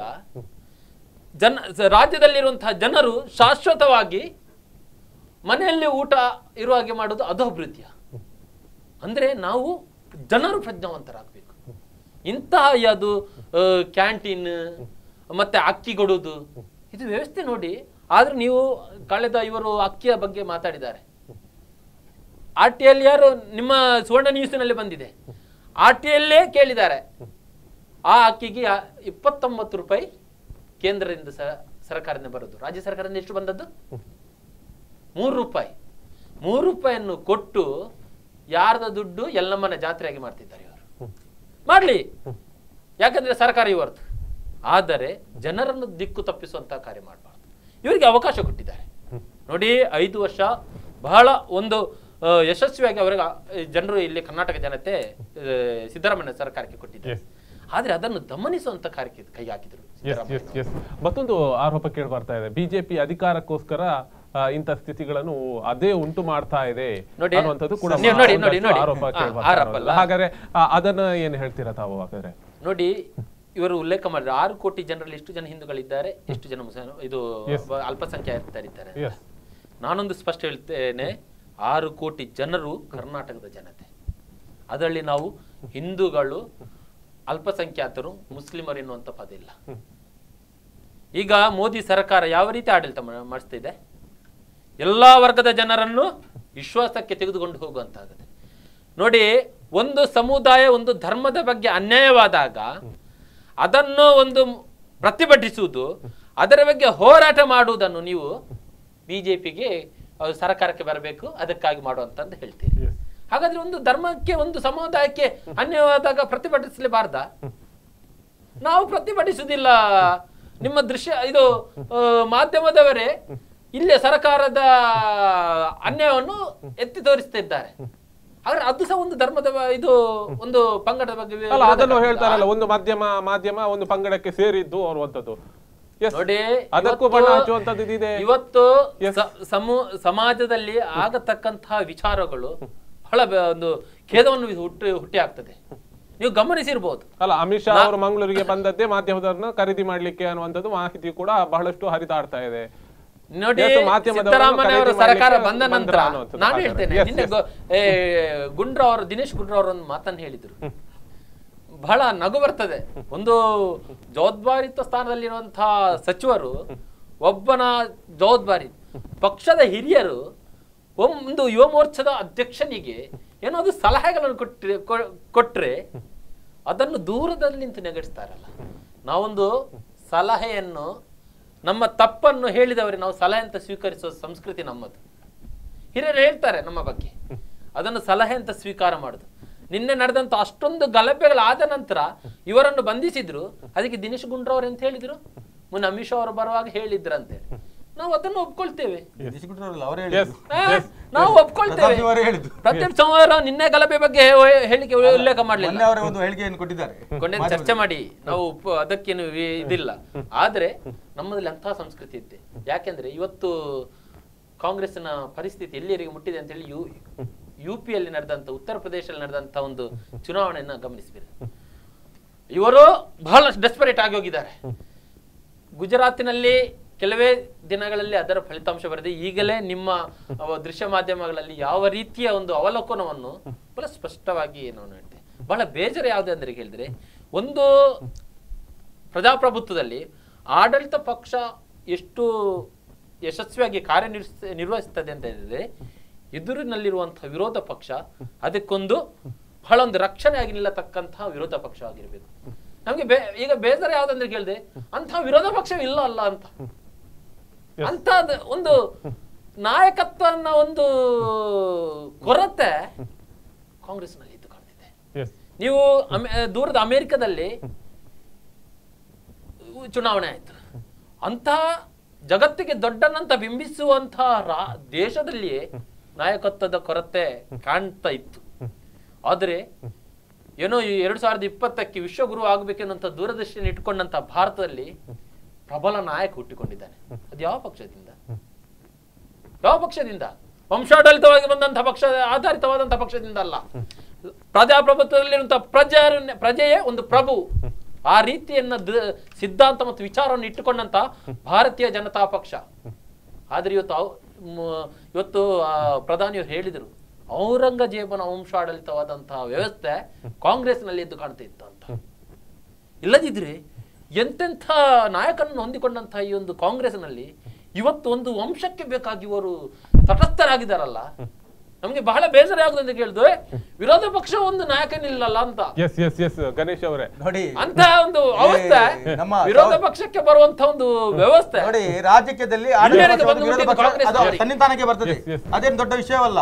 ನೋಡಿ ನೋಡಿ, ನಾಯಕನ ಕೊರತೆ ನೀವು ಹೇಳಿ, ನಾಯಕನ ಕೊರತೆ ಎನ್ನುವುದು ನಾವು ಒಬ್ಬನನ್ನು ಸೂಚಿಸಿ ಹೇಳುದಲ್ಲ. ನಾವು ಕಾಂಗ್ರೆಸ್ ನಲ್ಲಿ ನೋಡಿ ಎಂತ ಘಟಾನುಘಟಿನ ನೋಡಿ, ಪ್ರಣವ್ ಮುಖರ್ಜಿ ಅವರು ಎಂಥ ನಾಯಕತ್ವ ಹೊಂದಿಟ್ಟು ನಾವು ಒಪ್ತೇವೆ. ಯಾವುದೇ ನಾವೊಂದು ಈ ದೇಶದ ಪ್ರಜೆಯಾಗಿ ಅವಲೋಕನ ಮಾಡುದು ನನ್ನ ಕರ್ತವ್ಯ. ಕರ್ತವ್ಯ ಅದು. ನೀವು ಮಾಡುವಂತಹ ವಿರೋಧ ಪಕ್ಷ ಅಂತ ದೂರದ್ರಣೆ ಮಾಡುವುದಲ್ಲ. ಅದು ಹಿಂದೆ ವಾಜಪೇಯಿ ಅವರೊಂದು ಮಾತನ್ನು ಹೇಳ್ತಿದ್ರು, ವಿರೋಧ ಪಕ್ಷ ಯಾವುದಕ್ಕೆ ಆಗಿ ಅದು ಮನೆಯಲ್ಲಿರುವಂತಹ ಒಂದು ರಕ್ಷಣೆಯಲ್ಲಿರುವಂತಹ ನಾಯಿ ಅಂತ. ಹಾಗಂತ ನಾಯಿಗೆ ಸಮಾನತೆ ಯಾವಾಗ್ಲೂ ಬಿಂಬಿಸಬಾರದು, ತಪ್ಪಿಸಬಾರದು. ಅಂದ್ರೆ ಅಷ್ಟು ನಿಯತ್ತು ರಕ್ಷಣೆ. ಅದು ದೇಶದ ಆಡಳಿತ ಪಕ್ಷದಲ್ಲಿರುವಂತಹ ಒಂದು ವ್ಯವಸ್ಥೆ. ಅವ್ರು ಯಾವಾಗಾದ್ರೂ ಹಾದಿ ತಪ್ಪುವಾಗ ನೀವು ಹಾಗೆ ಮಾಡಬೇಡಿ, ಈ ದಾರಿಯಲ್ಲಿ ಹೋಗಿ ಕೊಡುವಂತಹ ಒಂದು ದೂರದೃಷ್ಟಿಯನ್ನು ಇದು ಮಾಡುವಂತಹ ನಿರ್ದೇಶನ ಕೊಡುವಂತಹ ವ್ಯವಸ್ಥೆ. ಆದ್ರೆ ಬಹಳ ಒಂದು ಖೇದಕರ ಯಾವ್ದಂದ್ರೆ ಅಂತ ವಿರೋಧ ಪಕ್ಷ ನಮ್ಮಲ್ಲಿ ಇಲ್ವಲ್ಲ. ಆದ್ರೆ ಒಂದೊಂದು ಇವರಿಗೆ ಅಭಯವನ್ನು ನಾವು ಕೊಡ್ತೇವೆ. ವಿರೋಧ ಪಕ್ಷದಲ್ಲಿ ಇಲ್ಲದಿದ್ರು ಆಡಳಿತ ಪಕ್ಷದಲ್ಲಿರುವಂತವ್ರು ಯಾವಾಗಲೂ ದಾರಿಯನ್ನು ತಪ್ಪುವುದಿಲ್ಲ ಅಂತ ಒಂದು ಸ್ಪಷ್ಟವಾದ ಸಂದೇಶ. ನಿಮ್ಮ ಸ್ಪಷ್ಟ ಸಂದೇಶಕ್ಕೆ ನಮ್ದು ಒಂಥರ ನಾವು ಹೇಳ್ತೇವೆ ನೋಡಿ, ಇವತ್ತು ಗುಜರಾತ್ ನಲ್ಲಿ ನರೇಂದ್ರ ಮೋದಿ ಅವರು ಮತಕ್ಕಾಗಿ ಭಿಕ್ಷೆ ಬೇಡುವ ಹಾಗೆ ರೀತಿಯಲ್ಲಿ ಇವತ್ತು ಸಭೆಯನ್ನು ಮಾಡ್ತಾ ಇದ್ದಾರೆ. ಈ ನನ್ನ ಮಾನ ಮರ್ಯಾದೆಯನ್ನು ಉಳಿಸಿರಿ, ನಾನು ಒಳ್ಳೆ ನೋಡಿ, ಒಬ್ಬ ರಾಜಕಾರಣಿಯಾದವನು ಒಳ್ಳೆ ಅಧಿಕಾರವನ್ನು ಕೊಟ್ಟಿದ್ರೆ ನೇರವಾಗಿ ಸಂಸತ್ನಲ್ಲಿ ಕುತ್ಕೊಂಡು ಮತ ಕೊಡಿ ಅಂತ ಹೇಳ್ಬೋದಿತ್ತು.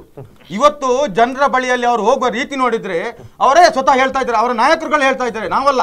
ಬಿಜೆಪಿಯ ನಾಯಕರು ಹೇಳ್ತಾರೆ ನಮಗೆ ಗುಜರಾತ್ ನಲ್ಲಿ ಗೆಲ್ಲುವುದಕ್ಕೆ ಕಷ್ಟ ಆಗ್ತಾ ಇದೆ ಅಂತ. ಇವರು ಉತ್ತರ ಪ್ರದೇಶದ ಬಗ್ಗೆ ಹೇಳ್ತಾ ಇದ್ರು. ಉತ್ತರ ಪ್ರದೇಶದಲ್ಲಿ 344 ಕ್ಷೇತ್ರವನ್ನ ಬಿಜೆಪಿ ಗೆದ್ದಿದೆ. 344 ಕ್ಷೇತ್ರ ಅಂತ ಹೇಳಿದ್ರೆ ಸಾಧಾರಣದ ಅಲ್ಲಿ ಮೊನ್ನೆ ನಡೆದಂತಹ ಚುನಾವಣೆಯಲ್ಲಿ 700 ಚಿಲ್ಲರೆ ನಗರ ಪಾಲಿಕೆ ಚುನಾವಣೆಗಳಲ್ಲಿ ಒಂದು 450 ಗೆಲ್ಬೇಕಿತ್ತು. ಇವರು ಗೆದ್ದದ್ದು ಖಾಲಿ 331, ಅರ್ಧಕ್ಕೆ ಬಂದು ನಿಂತಿದ್ದಾರೆ. ನೋಡಿ ಕರೆಕ್ಟ್ ನೀವು ಹೇಳ್ತಾ ನೋಡಿ, ನೀವು ತುಲನೆ ಮಾಡಿದಂತ ರಾಜಕೀಯಕ್ಕೂ ನಮ್ಮ ತುಲನೆಗೂ ವ್ಯತ್ಯಾಸಗಳಿದೆ. ಮತ್ತೆ ನೀವು ಹೇಳಿದ್ರಿ ಅಧಿಕಾರದ ದುರುಪಯೋಗ ಅಂತ. ಡಿ.ಕೆ. ಶಿವಕುಮಾರ್ ಮನೆಯಲ್ಲಿ ಸಿಬಿಐ ರೈಡ್ ಮಾಡಿದಾಗ, ಸಿಐಡಿ ರೈಡ್ ಮಾಡಿದಾಗ ನೀವು ಯಾವ ರೀತಿಯಲ್ಲಿ ದುರುಪಯೋಗ ಮಾಡಿದ್ರಿ? ಏನಾದ್ರೂ ನೋಡಿ, ಡಿ.ಕೆ. ಶಿವಕುಮಾರ್ ಯಾವುದನ್ನು ಕೂಡ ವಿರೋಧ ಮಾಡಲಿಲ್ಲ. ನೀವು ಅಲ್ಲಿ ಸುತ್ತ ಮಿಲಿಟರಿಯನ್ನು ತಂದು ಇಟ್ಟುಕೊಂಡು ಒಬ್ಬ ಜನಪ್ರತಿನಿಧಿ, ಒಬ್ಬ ಪ್ರಮುಖ ಸರ್ಕಾರದ ಮಂತ್ರಿ ಆಗಿರ್ತಕ್ಕಂಥ ಡಿ.ಕೆ. ಶಿವಕುಮಾರ್ ಮನೆಯಲ್ಲಿ ನಡ್ಕೊಂಡ ರೀತಿಯನ್ನ ನೀವು ನೋಡಿದ್ರೆ ನೀವು ಹೇಳ್ತೀರಿ ಈ ದಿನ ಪಂಚಾಯತ್ನ ಸದಸ್ಯರು ಯಾವ ರೀತಿ ಬದುಕಬೇಕಂತ ಹೇಳಿ ನಿನ್ನೆ ಸಂಸದರ ಬಗ್ಗೆ ಮಾತಾಡ್ತೀರಿ.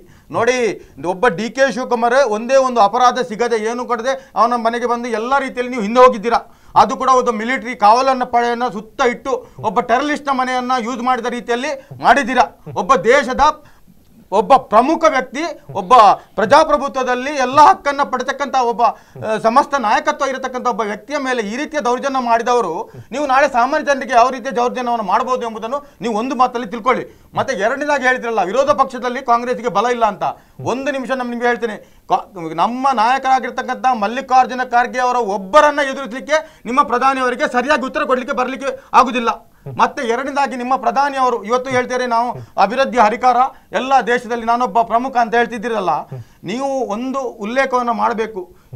ಇಷ್ಟೊಂದು ರೀತಿಯ ಒಳ್ಳೆಯ ರೀತಿಯ ವ್ಯವಸ್ಥೆಗಳು ಇದ್ರೂ ಕೂಡ ಯಾಕೆ ಪ್ರಧಾನಿ ಅವರು ಇವತ್ತು ಗುಜರಾತ್ನಲ್ಲಿ ಹೋಗಿ ತಮ್ಮ ಜಾಂಡವನ್ನು ಅಲ್ಲಿಯೇ ಊರಿ ಬಿಟ್ಟಿದ್ದಾರೆ? 15 ವರ್ಷ 22 ವರ್ಷ ಅಧಿಕಾರವನ್ನು ಮಾಡತಕ್ಕಂಥ ಒಬ್ಬ ಮುಖ್ಯಮಂತ್ರಿಯಾಗಿ ಕೆಲಸ ಮಾಡಿ, ಪ್ರಧಾನಮಂತ್ರಿಯಾಗಿ ಕೆಲಸ ಮಾಡಿ, ಅಲ್ಲಿ ಇವತ್ತು ಜನರ ಮುಂದೆ ಯಾಕೆ ಹೋಗ್ಬೇಕು? ಇವರು ನೇರವಾಗಿ ಓಟ್ ಹಾಕಿ ಅಂತ ಹೇಳ್ಬೋದಲ್ಲ.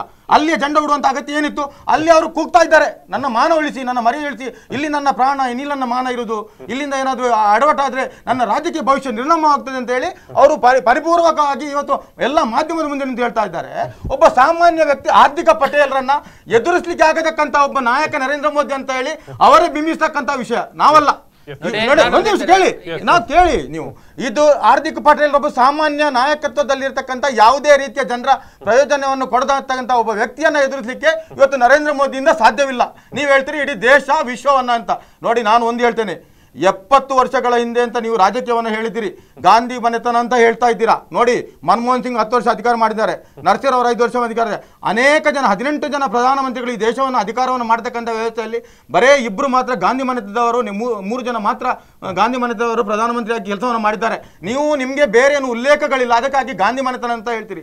ಇವತ್ತು ನಾವು ಈ ದೇಶದಲ್ಲಿ ಸುಭದ್ರವಾಗಿದ್ದರೆ ಇದಕ್ಕೆ ಇಂದಿರಾ ಗಾಂಧಿ ಮತ್ತು ಮನಮೋಹನ್ ಸಿಂಗ್ ರವರ ಸರ್ಕಾರ ಇಡೀ ವಿಶ್ವವನ್ನ ಇಡೀ ಒಂದು ಪತಾಕೆಯಲ್ಲಿ ನಿಲ್ಲಿಸಿ ಎಲ್ಲ ಆರ್ಥಿಕ ಸ್ಥಿತಿಯಲ್ಲಿ ಕುಸಿತವಾದಂತಹ ಸಂದರ್ಭದಲ್ಲಿ ಅದನ್ನು ಎತ್ತಿ ಹಿಡಿದತಕ್ಕಂಥ ಒಬ್ಬ ಪ್ರಧಾನಿ ಇದ್ರೆ ಅದು ಮನಮೋಹನ್ ಸಿಂಗ್. ಅದಲ್ಲದೆ ಮನಮೋಹನ್ ಸಿಂಗ್ ರವರು ರಾಜಕೀಯ ಮಾಡತಕ್ಕಂಥ ಸಂದರ್ಭದಲ್ಲಿ 26 ರಾಜಕೀಯ ಪಕ್ಷಗಳನ್ನ ಇಟ್ಟುಕೊಂಡು ಅದರ ಜೊತೆಯಲ್ಲಿ ರಾಜಕೀಯ ಮಾಡಿ 10 ವರ್ಷ ಅಧಿಕಾರ ಮಾಡತಕ್ಕಂಥ ಒಬ್ಬ ಚಾಣಕ್ಯ ರಾಜಕಾರಣಿ ಈ ದೇಶದ ಇನ್ನೊಬ್ಬ ಹುಟ್ಟಿಲ್ಲ ಅಂತ ನಾನು ಹೇಳಲಿಕ್ಕೆ ಇಷ್ಟಪಡ್ತೇನೆ. ಯಾಕಂತ ಹೇಳ್ತಾ ಅದೊಂದು ಪಕ್ಷದಿಂದ ಆಯ್ಕೆಯಾದಂತಹ ಒಬ್ಬ ಪ್ರಧಾನಿ ಅಲ್ಲ, 26 ಪಕ್ಷಗಳನ್ನ ಒಳಗೊಂಡ ಪಕ್ಷದಂತ ಒಬ್ಬ ಪ್ರಧಾನಿಯಾಗಿ ರಾಜಕೀಯ ಮಾಡ್ತಕ್ಕಂಥವರು ನಮ್ಮ ಮನಮೋಹನ್ ಸಿಂಗ್ ರವರು.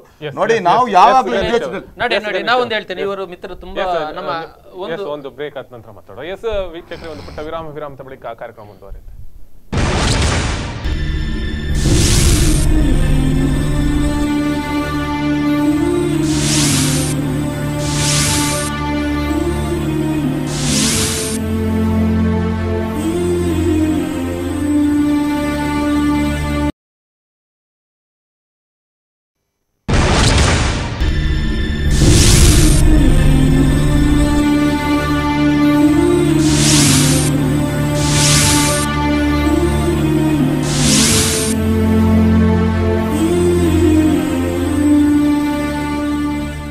ವಿರಾಮದ ಬಳಿಕ ಮತ್ತೆ ಕಾರ್ಯಕ್ರಮಕ್ಕೆ ಸ್ವಾಗತ. ಅಹಿಂದದ ಕರಾಳ ಮುಖದ ಹಿಂದೆ ಒಂದಷ್ಟು ರಾಜಕೀಯ ನಂಟು ಕೂಡ ಇದೆ ಅನ್ನುವಂಥದ್ದನ್ನು ನೀವು ಗೊತ್ತಿರಬಹುದು. ಆದ್ರೆ ಇದೀಗಿನ ಅಹಿಂದದ ಒಂದಷ್ಟು ರಾಜಕಾರಣ ಮಾಡೋದಕ್ಕೂ ಯಾಕೆ ಬೇಕು ಈ ಅಹಿಂದ ರಾಜಕಾರಣ? ಈಗಾಗಲೇ ಬಹಳಷ್ಟು ಸಾಧನೆಗಳನ್ನು, ಬಹಳಷ್ಟು ಪ್ರಧಾನ ಮಂತ್ರಿಗಳನ್ನು, 2 ಕಾಂಗ್ರೆಸ್ ವಂಶದಿಂದ ಅಥವಾ ಗಾಂಧಿ ವಂಶದಿಂದಲೇ 3 ಪ್ರಧಾನಿಗಳನ್ನು ಕೊಟ್ಟಂತ ಕಾಂಗ್ರೆಸ್ ಪಕ್ಷಕ್ಕೆ ಮತ್ತೆ ಯಾಕೆ ಅಹಿಂದ ಅನ್ನುವಂಥದ್ದು ನಾಮಪಟ್ಟಿ ಬೇಕು ಅನ್ನುವಂಥದ್ದು ಕೂಡ ಬಹಳಷ್ಟು ಪ್ರಶ್ನೆಗಳು ಮಾಡ್ತಾ ಇರುವಂಥದ್ದು. ಎಸ್, ಚರ್ಚೆ ಮುಂದುವರಿಸ್ತೇನೆ. ಎಸ್, ಈಗಾಗಲೇ ಗಮನಿಸಬಹುದು, ಅವರು ಹೇಳಿದ್ರು ಒಂದು ಕಡೆಯಲ್ಲಿ 60 ವರ್ಷದ ಆಳ್ವಿಕೆಯಲ್ಲಿ ಬಹಳಷ್ಟು 3 ಬಾರಿ ಗಾಂಧಿಯ ವಂಶದಿಂದ ಆಯ್ಕೆಯಾಗಿರುವಂಥದ್ದು, ಪ್ರಧಾನಿಯಾಗಿದ್ದಾರೆ ಅಂತ ಒಪ್ಕೊಳ್ಳೋಣ. ಆದ್ರೆ ಇಂಥ ಒಂದು ಯೋಜನೆಗಳಲ್ಲಿ ಈಗ ಬಿಜೆಪಿ ಆ ನಂತರ ಈಗ ಒಂದು 5 ವರ್ಷ 3 ವರ್ಷದಲ್ಲೇ ಆಡಳಿತದಲ್ಲಿರುವಂಥದ್ದು. ಈ ಹಿಂದೆ ಒಂದು ವಾಜಪೇಯಿ ಅವರು ಆಡಳಿತ ಮಾಡಿದ್ರು 5 ವರ್ಷ. ಈ ಒಂದು 15 ವರ್ಷದಲ್ಲಿ ಎಲ್ಲ ದೇಶವನ್ನು ಬದಲಾವಣೆ ಮಾಡಿದ್ರ? ಹಾಗಾದ್ರೆ ನೋಡಿ, ಎಸ್, ಇವರು ತುಂಬಾ ಸಾಕಷ್ಟು ನಮ್ಮ 70 ವರ್ಷದ ಇತಿಹಾಸವನ್ನು ಹೇಳಿದರು. ಆದರೆ ನಾವೊಂದು ಔಟ್ ಆಫ್ ದ ರೆಕಾರ್ಡ್ ಅಂದರೆ ಒಂದು ಸಾಮಾಜಿಕವಾಗಿ ನಾವು ನೋಡೋದಾದ್ರೆ ನಮ್ಮ ದೇಶದ ಪ್ರಧಾನಮಂತ್ರಿಗಳ ಕಾರ್ಯನಿರ್ವಹಣೆ ಬಗ್ಗೆ 70 ವರ್ಷಗಳ ಅವಧಿಯಲ್ಲಿ ನೀವು ಲಾಲ್ ಬಹದ್ದೂರ್ ಶಾಸ್ತ್ರಿ ಅವರನ್ನು ಗಮನಿಸಿರ್ಬೋದು. ಅವರ ಕಾರ್ಯವೈಖರಿ ಜಗತ್ತಿಗೆ ಒಂದು ಆದರ್ಶಪ್ರಾಯದದ್ದು. ಅನಂತರ ನಡೆದಂತಹ ಸಚಿವ ಸಂಪುಟದಲ್ಲಿದ್ದಂತಹ ಸರ್ದಾರ್ ವಲ್ಲಭಭಾಯ್ ಪಟೇಲ್ ಅವರದ್ದು ಇಂದಿಗೂ ನಾವು ಅವರ ಒಂದು ಹೆಸರನ್ನು ಹೇಳುವಂತೆ ಮಾಡ್ತದೆ. ಅನಂತರದ ಬಂದಲ್ಲಿ ಇಂದಿರಾ ಗಾಂಧಿಯವರ ಒಮ್ಮೆ ಕಾರ್ಯವೈಖರಿ, ಒಂದು ಅವರು ದುರ್ಗೆ ಅಂತ ಹೇಳಿದಂತಹ ರೀತಿಯಲ್ಲಿ ಕಾರ್ಯವೈಖರಿ ಇತ್ತು. ಆದರೆ ನಾವು ಇದನ್ನೆಲ್ಲ ಗಮನಿಸುವಾಗ ನಾವೊಂದು ಹೇಳುದು, ದೇಶ ಯಾವ ರೀತಿ ಇವರಿಗೆ 5 ವರ್ಷ ಮುಗಿಸುವುದು ಮುಖ್ಯವ, ದೇಶದ ಪ್ರಗತಿಯನ್ನು ಯಾವ ರೀತಿ ಕೊಂಡೊಯ್ಯುವುದು ಮುಖ್ಯವ ಅಂತ ನಾವು ಗಮನಿಸಬೇಕು. ಯಾಕೆ ಈ ಮಾತನ್ನು ಉಲ್ಲೇಖ ಮಾಡ್ತೇನೆ ಅಂತ ಹೇಳಿದ್ರೆ, ಕಳೆದ ಅಟಲ್ ಬಿಹಾರಿ ವಾಜಪೇಯಿ ಅವರು ಅಭಿವೃದ್ಧಿಗೆ ಮುನ್ನುಡಿ ಯಾವ ರೀತಿ ಹಾಕ್ಬೋದು ಅಂತ ತೋರಿಸಿಕೊಟ್ಟಿದ್ದಾರೆ. ಯಾಕೆಂದ್ರೆ ಆ ದಶಕದಲ್ಲಿ ಜಗತ್ತು ಅಭಿವೃದ್ಧಿಯತ್ತ ನಾಗಾಲೋಟಾಗ್ತಾ ಇತ್ತು. ಯಾಕೆಂದ್ರೆ ಎಲೆಕ್ಟ್ರಾನಿಕ್ಸ್ ಯುಗ, ಆಧುನಿಕ ಯುಗದಲ್ಲಿ, ಅದರಲ್ಲಿ ಯಾವುದೇ ಎಲ್ಲ ಯುಗಗಳಲ್ಲಿ ನಾವು ಹೋಗುದು, ಹಿಂದಿನ ಒಂದು ಎಂಥದ ಕಾಲವನ್ನು ಬಿಟ್ಟು ಮುಂದಿನ ಪೀಳಿಗೆ ಯಾವ ರೀತಿ ಹೋಗಬೇಕು ಅನ್ನುವಂಥ ದೂರದೃಷ್ಟಿ ಬೇರೆಲ್ಲ ದೇಶಗಳು ಹಾಡಿಕೊಂಡಾಗ ಅಂತಹ ಒಂದು ತಂತ್ರಜ್ಞಾನದ ಮುಖೇನ ನಾವು ಅಭಿವೃದ್ಧಿ ಮಾಡಬೇಕು ಅನ್ನುವಂಥ ದೂರದೃಷ್ಟಿಗೆ ಮುನ್ನುಡಿ ಇಟ್ಟವರು ಅಟಲ್ ಬಿಹಾರಿ ವಾಜಪೇಯಿ. ಅನಂತ 10 ವರ್ಷಗಳ ಕಾಲ ನಿಂತೋದದ್ದು ಎಲ್ಲಿ ಅಂದ್ರೆ ನಮ್ಮ ಆರ್ಥಿಕ ತಜ್ಞ ಮನಮೋಹನ್ ಸಿಂಗರ ಜಗತ್ತಿಗೆ ಬಹಳಷ್ಟು ಚಾಣಾಕ್ಷ ಆರ್ಥಿಕ ತಜ್ಞರು. ಆದ್ರೆ ಅವರ ಅಭಿವೃದ್ಧಿಯ ಒಂದು ದೂರದೃಷ್ಟಿಯನ್ನು ಕುಂಠಿತಗೊಳಿಸುವುದು ಒಂದು ಅದರ ಹಿಂದುಗಡಿರುವಂತಹ ವ್ಯವಸ್ಥೆ. ಯಾಕೆ ಮಾತನ್ನು ಯಾಕೆ ಹೇಳ್ತೇನೆ ಅಂತ ಹೇಳಿದ್ರೆ, ಅನಂತರ ಬಂದಂತಹ ಮೋದಿಯವರ ಕಾರ್ಯವೈಖರಿ ನೋಡಿ, ಅವರ ಹಿಂದಿನ 60 ವರ್ಷಗಳ ಇದ್ದಂಥ ಎಲ್ಲ ಕಾನೂನುಗಳನ್ನು ತೆಗೆದುಹಾಕಿ ತಂತ್ರಜ್ಞಾನದ ಮೂಲಕ ನಾವು ಯಾವ ರೀತಿ ಅಭಿವೃದ್ಧಿ ಆಗಬೇಕು ಎನ್ನುವಂಥ ಒಂದು ದೂರ ಕಲ್ಪನೆ ಇಟ್ಟುಕೊಂಡು ಅವರು ಇವತ್ತು ನೀತಿ ನಿಯಮಗಳನ್ನು ಮಾಡ್ತಿದ್ದಾರೆ. ಹಾಗಾಗಿ ಈಗಿನ ಜನರು ಪ್ರಜ್ಞಾವಂತರಾಗಿದ್ದಾರೆ. ಕಷ್ಟ ಬಂದ್ರು ಇನ್ನೊಂದು ಆರಿಸ್ತಾರೆ. ಇವರು ಹೇಳಿದ್ರು, ಖರ್ಗೆಯನ್ನು ಎದುರಿಸುವಂತಹ ಸಾಮರ್ಥ್ಯ ಒಂದು ಸಂಸತ್ತಿನಲ್ಲಿಲ್ಲ ಅಂತ. ನಾ ಹೇಳುದು, ಸಂಸತ್ತಿನ ಒಳಗೆ ಆಗುವಂತಹ ಚರ್ಚೆಗಳು ಒಬ್ಬ ವ್ಯಕ್ತಿಯನ್ನು ತೋರಿಸಿಕೊಡ್ತದ, ಪ್ರಜಾಪ್ರಭುತ್ವದಲ್ಲಿ ಚುನಾವಣೆ ಆಗುವಾಗ ಮತ ಹಾಕುವುದು ತೋರಿಸಿಕೊಡುವುದು ಅಂತ ನಮಗೆ ಬೇಕು. ಗಮನಿಸಬಹುದು, ನಾವು ಮಾತಾಡ್ತಿರುವಂತದ್ದು ಹನುಮ ಜಯಂತಿ, ಒಂದಷ್ಟು ವಿಚಾರಗಳ ಧಾರ್ಮಿಕ ವಿಚಾರದ ಬಗ್ಗೆ, ಅಹಿಂದದ ಬಗ್ಗೆ ಮಾತಾಡ್ತಿದ್ವಿ. ಎಸ್, ನಿಮ್ಮ ಸಾಧನೆಗಳನ್ನು ಒಪ್ಕೊಳ್ಳೋಣ, ಸಾಧನೆಗಳನ್ನು ಒಪ್ಪುವ, ಆದ್ರೆ ಯಾಕೆ ಹಿಂದೂ ಒಂದು ಸಂಸ್ಕೃತಿ ಅಥವಾ ಆಚರಣೆ ಮೇಲೆ ಸವಾರಿ ಮಾಡ್ತಾ ಇದೀರಿ, ಸೆಕ್ಷನ್ ಗಳನ್ನ ಹಾಕಿ ಆಚರಣೆ ಮಾಡದಂತಾಗಿ ಮಾಡ್ತಾ ಇದೀರಿ? ಯಾಕೆ ಇದು ಬೇಕಾ? ಹಾಗಾದ್ರೆ ಸಿಎಂ ಅವರಿಗೆ ಅಥವಾ ನಿಮ್ಮ ಕಾಂಗ್ರೆಸ್ ಸರ್ಕಾರಕ್ಕೆ ಭಯ ಇದೆಯಾ? ಅಂತ ಹೇಳ್ಬೇಕಲ್ಲ ನೀವು. ನೋಡಿ, ಕಳೆದ ಬಾರಿ ಚುನಾವಣೆಯಲ್ಲಿ ಗುಜರಾತ್ ನಲ್ಲಿ ಹಾರ್ದಿಕ್ ಪಟೇಲ್ ರಂತ ಒಂದು ಸಮುದಾಯದವರು ಪ್ರತಿಭಟನೆ ಮಾಡಿದಾಗ ಅಲ್ಲಿ ಏನ್ ಮಾಡಿದ್ರು ನರೇಂದ್ರ ಮೋದಿ ಅವರ ಬಿಜೆಪಿ ಸರ್ಕಾರ ಮುಖ್ಯಮಂತ್ರಿ ಇದ್ದಾಗ? ಅಲ್ಲಿ ಏನ್ ಮಾಡಿದ್ರು ನೀವು ಮಾಧ್ಯಮದಲ್ಲಿ ನೋಡ್ಲಿಲ್ವಾ? ಅದು ಹಾಗಾದ್ರೆ ಅವ್ರು ಮಾಡಿದ್ದು ಹಿಂದೂ ವಿರೋಧಿ ಅಲ್ಲ, ಇಲ್ಲಿ ಸಿದ್ದರಾಮಯ್ಯ ಅವರು ಮಾಡಿದ್ದು ಹಿಂದೂ ವಿರೋಧಿಯಾ? 2,000 ಜನರನ್ನ ಜೈಲಿಗೆ ಹಾಕಿದ್ರು, ಅಲ್ಲಿ ಕಡೆಗೆ ಗಡಿಪಾರನ್ನು ಕೂಡ ಮಾಡತಕ್ಕಂಥ ಕೆಲಸ ಮಾಡಿದ್ರು. ಅವ್ರು ಹಿಂದೂ ಅಲ್ಲ ಭಾರತ ದೇಶದ? ಅವ್ರಿಗೆ ಅಲ್ಲಿ ಗುಜರಾತ್ ನಲ್ಲಿ ನೆಲೆಸುವಂತ ವ್ಯವಸ್ಥೆ ಇರಲಿಲ್ಲ. ನೋಡಿ, ಕಾನೂನು ಬಂದಾಗ ಅಲ್ಲಿ ಯಾವನೇ ಆಗಿರ್ಲಿ ಕಾನೂನಿಗೆ ಕಟುಬದ್ಧನಾಗಿರ್ಬೇಕು. ಕಾನೂನನ್ನು ಉಳಿಸತಕ್ಕಂಥ ಜವಾಬ್ದಾರಿ ಅವನಿಗಿರ್ಬೇಕು. ಏನು ನಾವು ತಪ್ಪು ಮಾಡಿದೇವ, ಸರಿ ಮಾಡಿದ್ದೇವೆ, ಒಂದು ವೇಳೆ ನಮಗೆ ಪೊಲೀಸ್ ಇಲಾಖೆಯಿಂದ ನ್ಯಾಯ ಸಿಗದಿದ್ದರೆ ನಮಗೆ ಬೇಕಾದಂತ ಸಂವಿಧಾನವಿದೆ, ಅದಕ್ಕೆ ಬದ್ಧವಾದಂತ ಕೋರ್ಟ್ ಇದೆ. ಆ ಕೋರ್ಟಿನಿಂದ ನ್ಯಾಯವನ್ನು ಪಡೆತಕ್ಕಂಥ ಜವಾಬ್ದಾರಿ ಯಾವುದಕ್ಕೆ ಸೀಮಿತ ಆಗಿದೆ? ಎಲ್ಲದಕ್ಕೂ ಇದೆ, ಈ ದೇಶದಲ್ಲಿ ಎಲ್ಲದಕ್ಕೂ ಇದೆ. ನೋಡಿ, ಇವರು ಬಹಳ ಅರ್ಥಪೂರ್ಣವಾಗಿ ಮಾಡಿದ್ರು ಚರ್ಚೆಗಳನ್ನು. ಆದ್ರೆ ಇವರ ಮಾತಿಗೆ ಒಂದೇ ನಂದ ಉತ್ತರ ಯಾವುದಂತ ಹೇಳಿದ್ರೆ, ಭಾರತದ ಅದರಲ್ಲಿ ವಿಶೇಷ ಕರ್ನಾಟಕದ ಜನತೆ ಪ್ರಜ್ಞಾವಂತರಾಗಿದ್ದಾರೆ. ನಂತು ಸತ್ಯ, ಈ ದೇಶ ಸನಾತನ ಹಿಂದೂ ಸಂಸ್ಕೃತಿ ಆಧಾರದಲ್ಲಿ ಜೀವನ ಮಾಡುವಂಥದ್ದು. ಅದಕ್ಕೆ ಅನ್ಯವಾದಾಗ ನಾವು ಹೋರಾಟ ಮಾಡುವಾಗ ಬಿಜೆಪಿಯವರು ರಾಜಕೀಯ ಮಾಡ್ತೀರಂತಾರೆ, ಅದು ನಿಮ್ಮ ವಿವೇಚನೆಗೆ ಬಿಟ್ಟದ್ದು, ನಿಮ್ಮ ಆತ್ಮಸಾಕ್ಷಿಗೆ ಬಿಟ್ಟದ್ದು. ಅದೇ ಸನಾತನ ಹಿಂದೂ ಧರ್ಮದಲ್ಲಿ ಹುಟ್ಟಿ ಹಿಂದೂ ಧರ್ಮದ ರಕ್ಷಕನಾಗಿ ನಾವು ಮಾತಾಡ್ತಿಲ್ಲ. ನಾವು ಎಲ್ಲ ಧರ್ಮದವರನ್ನು, ಎಲ್ಲ ಬಾಂಧವರನ್ನು ಬಹಳ ಒಗ್ಗಟ್ಟಾಗಿ ಕೊಂಡೋಗ್ತೇವೆ. ಆದ್ರೆ ಇಲ್ಲಿ ಸರ್ಕಾರ ನಮ್ಮೊಳಗೆ ವಿಷದ ಬೀಜವನ್ನು ಬಿತ್ತುವಂತ ಸರ್ಕಾರ ಕೆಲಸ ಮಾಡ್ತಿದೆ. ಅದು ನಿಲ್ಬೇಕು. ಮುಂದೆ ಇಂಥ ಒಂದು ಅನೈತಿಕವಾದಂತಹ ಮತ್ತೊಂದು ಧರ್ಮದ ವಿರುದ್ಧ ಮಾಡುವಂತಹ ಎಲ್ಲ ಕಾರ್ಯಕ್ರಮಗಳು ನಿಲ್ಬೇಕು. ಇಲ್ಲಿ ಬಾಂಧವರು ಅಂದ್ರೆ ಯಾವುದೇ ಧರ್ಮ ಇರಲಿ, ಅದರಲ್ಲಿ ಭಿನ್ನತೆ ಬರಬಾರ್ದು. ಆದ್ರೆ ಅಂಥದ್ದು ಅಹಿಂದ ಧರ್ಮದ ರಾಜಕಾರಣ, ಟಿಪ್ಪು ಜಯಂತಿ, ಹನುಮ ಜಯಂತಿ ಮೂಲಕ ಅದನ್ನು ಹತ್ತಿಕ್ಕುವಂತ ಕಾರ್ಯಕ್ರಮ ಇವರು ಕಡಾಕಡೆ ನಿಲ್ಲಬೇಕು. ಇಲ್ಲ ಜನರೇ ಅದನ್ನು ಉತ್ತರವನ್ನು ಕೊಡ್ತಾರೆ. ನೋಡಿ, ಇವರು ನಮ್ಮ ಸಹೋದರರು ಹೇಳಿದ್ರು, ರಾಜಕೀಯವನ್ನ ಒಂದು ಕಾಂಗ್ರೆಸ್ ಪಕ್ಷ ಮಾತ್ರ ಇದನ್ನು ಮಾಡುದಲ್ಲ, ಇವರು ಬಿಜೆಪಿ ಅವರು ಕೂಡ ಎಂತ ಮಾಡುದು ಅಂತ ಹೇಳಿದ್ರೆ, ಇವರು ರಾಜಕೀಯಕ್ಕೆ ಇದನ್ನು ಬಳಸ್ತಾ ಇದ್ದಾರೆ. ಹಿಂದೂ ಧರ್ಮವನ್ನ ಬರೀ ರಾಜಕೀಯಕ್ಕಾಗಿ ಉಪಯೋಗಿಸ್ತಾರೆ. ಇವರು ಬಿಜೆಪಿಯಲ್ಲಿ ಹಿಂದೂ ಧರ್ಮವನ್ನು ಬಿಟ್ಟು ನಾವು ಎಲ್ಲ ಧರ್ಮಕ್ಕೆ ಸಹಕಾರ ಮಾಡ್ತೇನೆ ಅಂತ ಹೇಳಿ ಇವರು ಕೂಡ ಬಹಿರಂಗವಾಗಿ ಹೇಳಿ ಮತ್ತೆ ಏನು ಹೇಳ್ತಾ ಇದ್ದಾರೆ ನಮ್ಮ ಬಗ್ಗೆ. ಈ ಚೀನಾದಲ್ಲಿ ಮಾತಾಡಿದ್ದು ಅದೆಲ್ಲ ನೋಡಿ, ನಮ್ಮ ದೇಶದಲ್ಲಿ ಇವತ್ತಿನ ತಾಂತ್ರಿಕಾರಿಕೆಯಲ್ಲಿ ಈ ವಿಶ್ವದಲ್ಲಿಯೇ ನಂಬರ್ 1 ನಲ್ಲಿ ನಾವಿದ್ದೇವೆ. ನಮಗೆ ವಿದೇಶದಿಂದ ಒಂದು ಇಂಚಿನ ಮೊಳೆ ಕೂಡ ಬೇಕಾಗಿಲ್ಲ ಇವತ್ತು ಭಾರತ ದೇಶದಲ್ಲಿ. ಈ ದೇಶದಲ್ಲಿ ನೀವು ಹೇಳ್ತೀವಿ 70 ವರ್ಷ ಅಧಿಕಾರ ಮಾಡಿದೆ ಅಂತೆ, ಒಂದು ಹೊತ್ತು ಊಟ ಮಾಡಲಿಕ್ಕೆ ಈ ದೇಶದಲ್ಲಿ ಇರಲಿಲ್ಲ. ಅದನ್ನೆಲ್ಲ ಸಂಪಾದನೆ ಮಾಡಿ ಇವತ್ತು ಇಡೀ ಪ್ರತಿಯೊಬ್ಬನ ಕೈಯಲ್ಲಿ 2 ಮೊಬೈಲ್, ಮನೆಯಲ್ಲಿ ಬೇಕಾದಂತ ಟಿವಿ, ಅವನ ಬೇಕಾದಂತ ಸಂಸಾರಕ್ಕೆ ಬೇಕಾದಂತ ವ್ಯವಸ್ಥೆಗಳನ್ನು ಮಾಡತಕ್ಕಂಥ ಜವಾಬ್ದಾರಿಯನ್ನ ಕಾಂಗ್ರೆಸ್ ಪಕ್ಷ ಪರಿಪೂರ್ಣವಾಗಿ ವ್ಯವಸ್ಥಿತವಾಗಿ ಮಾಡಿಕೊಟ್ಟಿದೆ ಇಡೀ ದೇಶದ ಜನರಿಗೆ. ಯಾರಿಗೆ ಮನೆ ಇಲ್ಲ, ಯಾರಿಗೆ ಸೂರಿಲ್ಲ, ಅವರಿಗೆಲ್ಲ ವ್ಯವಸ್ಥೆಯನ್ನು ಮಾಡಿಕೊಟ್ಟಂತ ಜವಾಬ್ದಾರಿಯನ್ನ ಕಾಂಗ್ರೆಸ್ ಮೊನ್ನೆವರೆಗೆ ಪರಿಪೂರ್ಣವಾಗಿ ಮಾಡಿದೆ. ಏನು ನೀವು ಇವತ್ತು ನಮ್ಮ ಮಾಧ್ಯಮವನ್ನು ನಾವು ಒಳ್ಳೆ ರೀತಿಯಲ್ಲಿ ಸೃಷ್ಟಿ ಮಾಡಿ ಕೊಟ್ಟಿದ್ದೇವೆ ನಿಮಗೆ, ಅದರಿಂದ ನೀವು ಸುಳ್ಳು ಹೇಳಿ ಅಧಿಕಾರವನ್ನು ಇವತ್ತು ಪಡೆದಿದ್ದೀರಿ. ಇವತ್ತು ನಾವು ಹೇಳುದಲ್ಲ, ಜನ ಹೇಳ್ತಾ ಇದ್ದಾರೆ. ಇದರಿಂದ ನಮ್ಮ ದೇಶ ಒಂದು 20 ವರ್ಷ ಪುನಃ ಹಿಂದೆ ಹೋಯ್ತು. ನೋಡಿ, ಇವತ್ತು ಒಬ್ಬ ಪರಿಪೂರ್ಣನಾಗಿ ಬದುಕಿದಂತ ವ್ಯಕ್ತಿಗೆ ಅವನ ಪೂರ್ಣತೆಯನ್ನು ಉಳಿಸಿಕೊಳ್ಳಿಕ್ಕೆ ಆಗದಂತಹ ಸಂದರ್ಭದಲ್ಲಿ ಅವನು ಏನು ಮಾಡ್ಲಿಕ್ಕೆ ಸಾಧ್ಯ? 20 ವರ್ಷದ ಹಿಂದಿನ ದಿನವನ್ನು ನೋಡ್ಬೇಕಾ, ಅವನು ಈಗಿನ ದಿನವನ್ನು ನೋಡ್ಬೇಕಾ? ಅವನ ಜವಾಬ್ದಾರಿಗೆ ತಕ್ಕವಾಗಿ ಹಾಗಂತ ನಮ್ಮ ಮುಂದಿನ ಮಕ್ಕಳು, ನಮ್ಮ ಮುಂದಿನ ಪೀಳಿಗೆ ಹೀಗೆ ಇರುವಂತ ನಿಮ್ಮ ಆಶಯ? ಮುಂದಿನ ಪೀಳಿಗೆ ಇದಕ್ಕಿಂತ ಒಳ್ಳೆ ನಿಮ್ಗೆ ಹೇಳ್ತೇನೆ, ನಾವು ಮಾಡುದು ಎಲ್ಲವೂ ಮುಂದಿನ ಪೀಳಿಗೆಗಾಗಿ. ನಾವು ರಿಲೇ ಕೊಂಡೋಗುವಾಗೆ, ರಿಲೇ ಒಂದು ಆಟ ನೋಡಿದ್ದೀರಿ, ಒಬ್ಬ ಒಂದು ವ್ಯಕ್ತಿ ಕೊಂಡೋಗ್ತಾನೆ, ನಾವು ಆ ಗುರಿ ಸಾಧನೆ ಮಾಡಬೇಕು. ಆ ಸಾಧನೆ ಬಿಡ್ಬೇಕಂತೇಳಿ ಹಿಂದಿನ ಮಾಡಿದಂತ ಸಾಧನೆ ಎಲ್ಲ ನಾವು ಪರಿಪೂರ್ಣರಾಗಿ ಪ್ರಜ್ಞಾವಂತರಾಗಬೇಕು. ನಿಮ್ಮ ಹತ್ರ ನಾನು ಹೇಳುದು, ನಾವು ವಿದ್ಯಾರ್ಥಿಗಳಿಗೆ ಎಜುಕೇಶನ್ ಕೊಡ್ತಾ ಇದ್ದೇವೆ.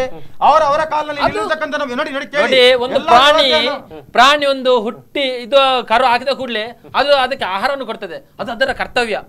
ನಾವಿಲ್ಲಿ ಎಜುಕೇಶನ್ ಕೊಡ್ತೇವೆ, ಊಟ ಕೊಡ್ತೇವೆ, ಅದು ಸರ್ಕಾರದ ಕಾರ್ಯಕ್ರಮ ಅಲ್ಲ. ಬಂದವಳೆ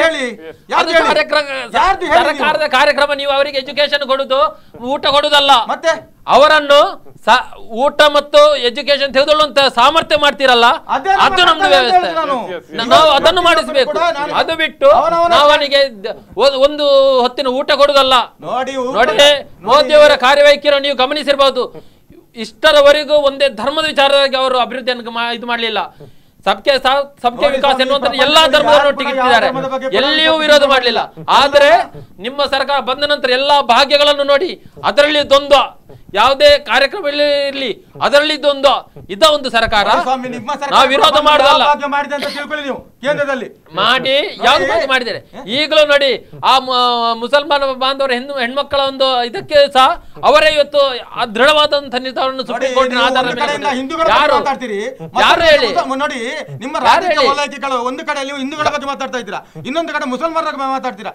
ಯಾವ್ದಾದ್ರು ಒಂದೇ ನಿಲುವನ್ನು ಮಾತಾಡಿ ನೀವು. ನೋಡಿ, ಸುಪ್ರೀಂ ಕೋರ್ಟ್ ಕೊಟ್ಟಿದಂತಹ ದೃಢ ನಿರ್ಧಾರವನ್ನು ಪರಿಪಾಲನೆ ಮಾಡುವುದು ಸರ್ಕಾರದ ಕರ್ತವ್ಯ, ಅದನ್ನು ಮಾಡಿದ್ದಾರೆ. ಹಾಗಂತ ನೋಡಿ ನಾವು ಮಾಡಿ, ಖಂಡಿತವಾಗಿ ಮಾಡಿ, ನಮ್ದೇನು ಉದ್ದೇಶ ಇಲ್ಲ. ಆದ್ರೆ ನಾವು ಹೇಳುದು ಇಷ್ಟೇ, ಅಭಿವೃದ್ಧಿಯಿಂದ ಕೇಳಿದ್ರೆ ಒಂದು ಹೊತ್ತಿನ ಊಟ ಅಲ್ಲ, ಒಂದು ಹೊತ್ತಿನ ಎಜುಕೇಶನ್ ಅಲ್ಲ. ಅವರು ಇಲ್ಲಿ ಶಾಶ್ವತವಾಗಿ ಇವತ್ತು ಮತ್ತು ನಾಳೆ ಹುಟ್ಟುವಂತ ಯಾವುದೇ ಮಕ್ಕಳು ಇರ್ಲಿ ಮಗು ಇರ್ಲಿ, ಅದು ಅದರ ಒಂದು ಹಕ್ಕು ಬಾಧ್ಯತವಾಗಿ ಅದು ಗಳಿಸಬೇಕು. ಆರೋಗ್ಯ ಅದನ್ನೇ ನಮ್ಮ ಸರ್ಕಾರ ಕೊಡ್ತಾ ಇದೆ ನೋಡಿ. ನೀವು ಹಾಗಾದ್ರೆ ಮಕ್ಕಳಲ್ಲಿ ಯಾಕೆ ನೀವು ವಿಷದ ಬೀಜ ಎಲ್ಲಿ ಬಿತ್ತಿದ್ದೀವಿ? ನೀವೇ ಬಿತ್ತಿದ್ದೀರಿ. ಯಾರು ನೀವು ಪ್ರವಾಸ ಭಾಗ್ಯ ಯಾರಿಗೆ ಕೊಟ್ರು ಹೇಳಿ? ನೀವು ಹೇಳಿ, ನಾವು ಹೇಳಿದಿಲ್ಲ. ಯಾರಿಗೆ ಯಾರಿಗೆ ಕೊಟ್ರು ಹೇಳಿ? ಪ್ರವಾಸ ಭಾಗ್ಯ ಎಲ್ಲರಿಗೂ ಕೊಟ್ರಿ. ಪ್ರವಾಸ ಭಾಗ್ಯ ಯಾರಿಗೆ ಎಲ್ಲಿ ಕೊಟ್ಟಿದ್ದಾರೆ? ಖರ್ಗೆ ಅವರು ಎಲ್ಲರನ್ನ ಕರ್ಕೊಂಡು ಹೋಗಿದ್ದಾರೆ. ರೈತರಿಗೆಲ್ಲ ಪ್ರವಾಸ ಭಾಗ್ಯವನ್ನು ಕೊಡ್ತಾ ಇದ್ದಾರೆ. ಮಕ್ಕಳಲ್ಲಿ ನೀವು ಮಕ್ಕಳನ್ನು ಮುಗ್ಧ ಮನಸ್ಸನ್ನು ದೇವರಂತ ಹೇಳಿದ್ದೇವೆ, ಅವರಲ್ಲಿ ಇವರ ಪ್ರವಾಸ ಭಾಗ್ಯ ಯಾವ ಮಕ್ಕಳಿಗೆ ಹೇಳಿ ಹೇಳಿ ನೀವು, ನಿಮಗೆ ಗೊತ್ತುಂಟು.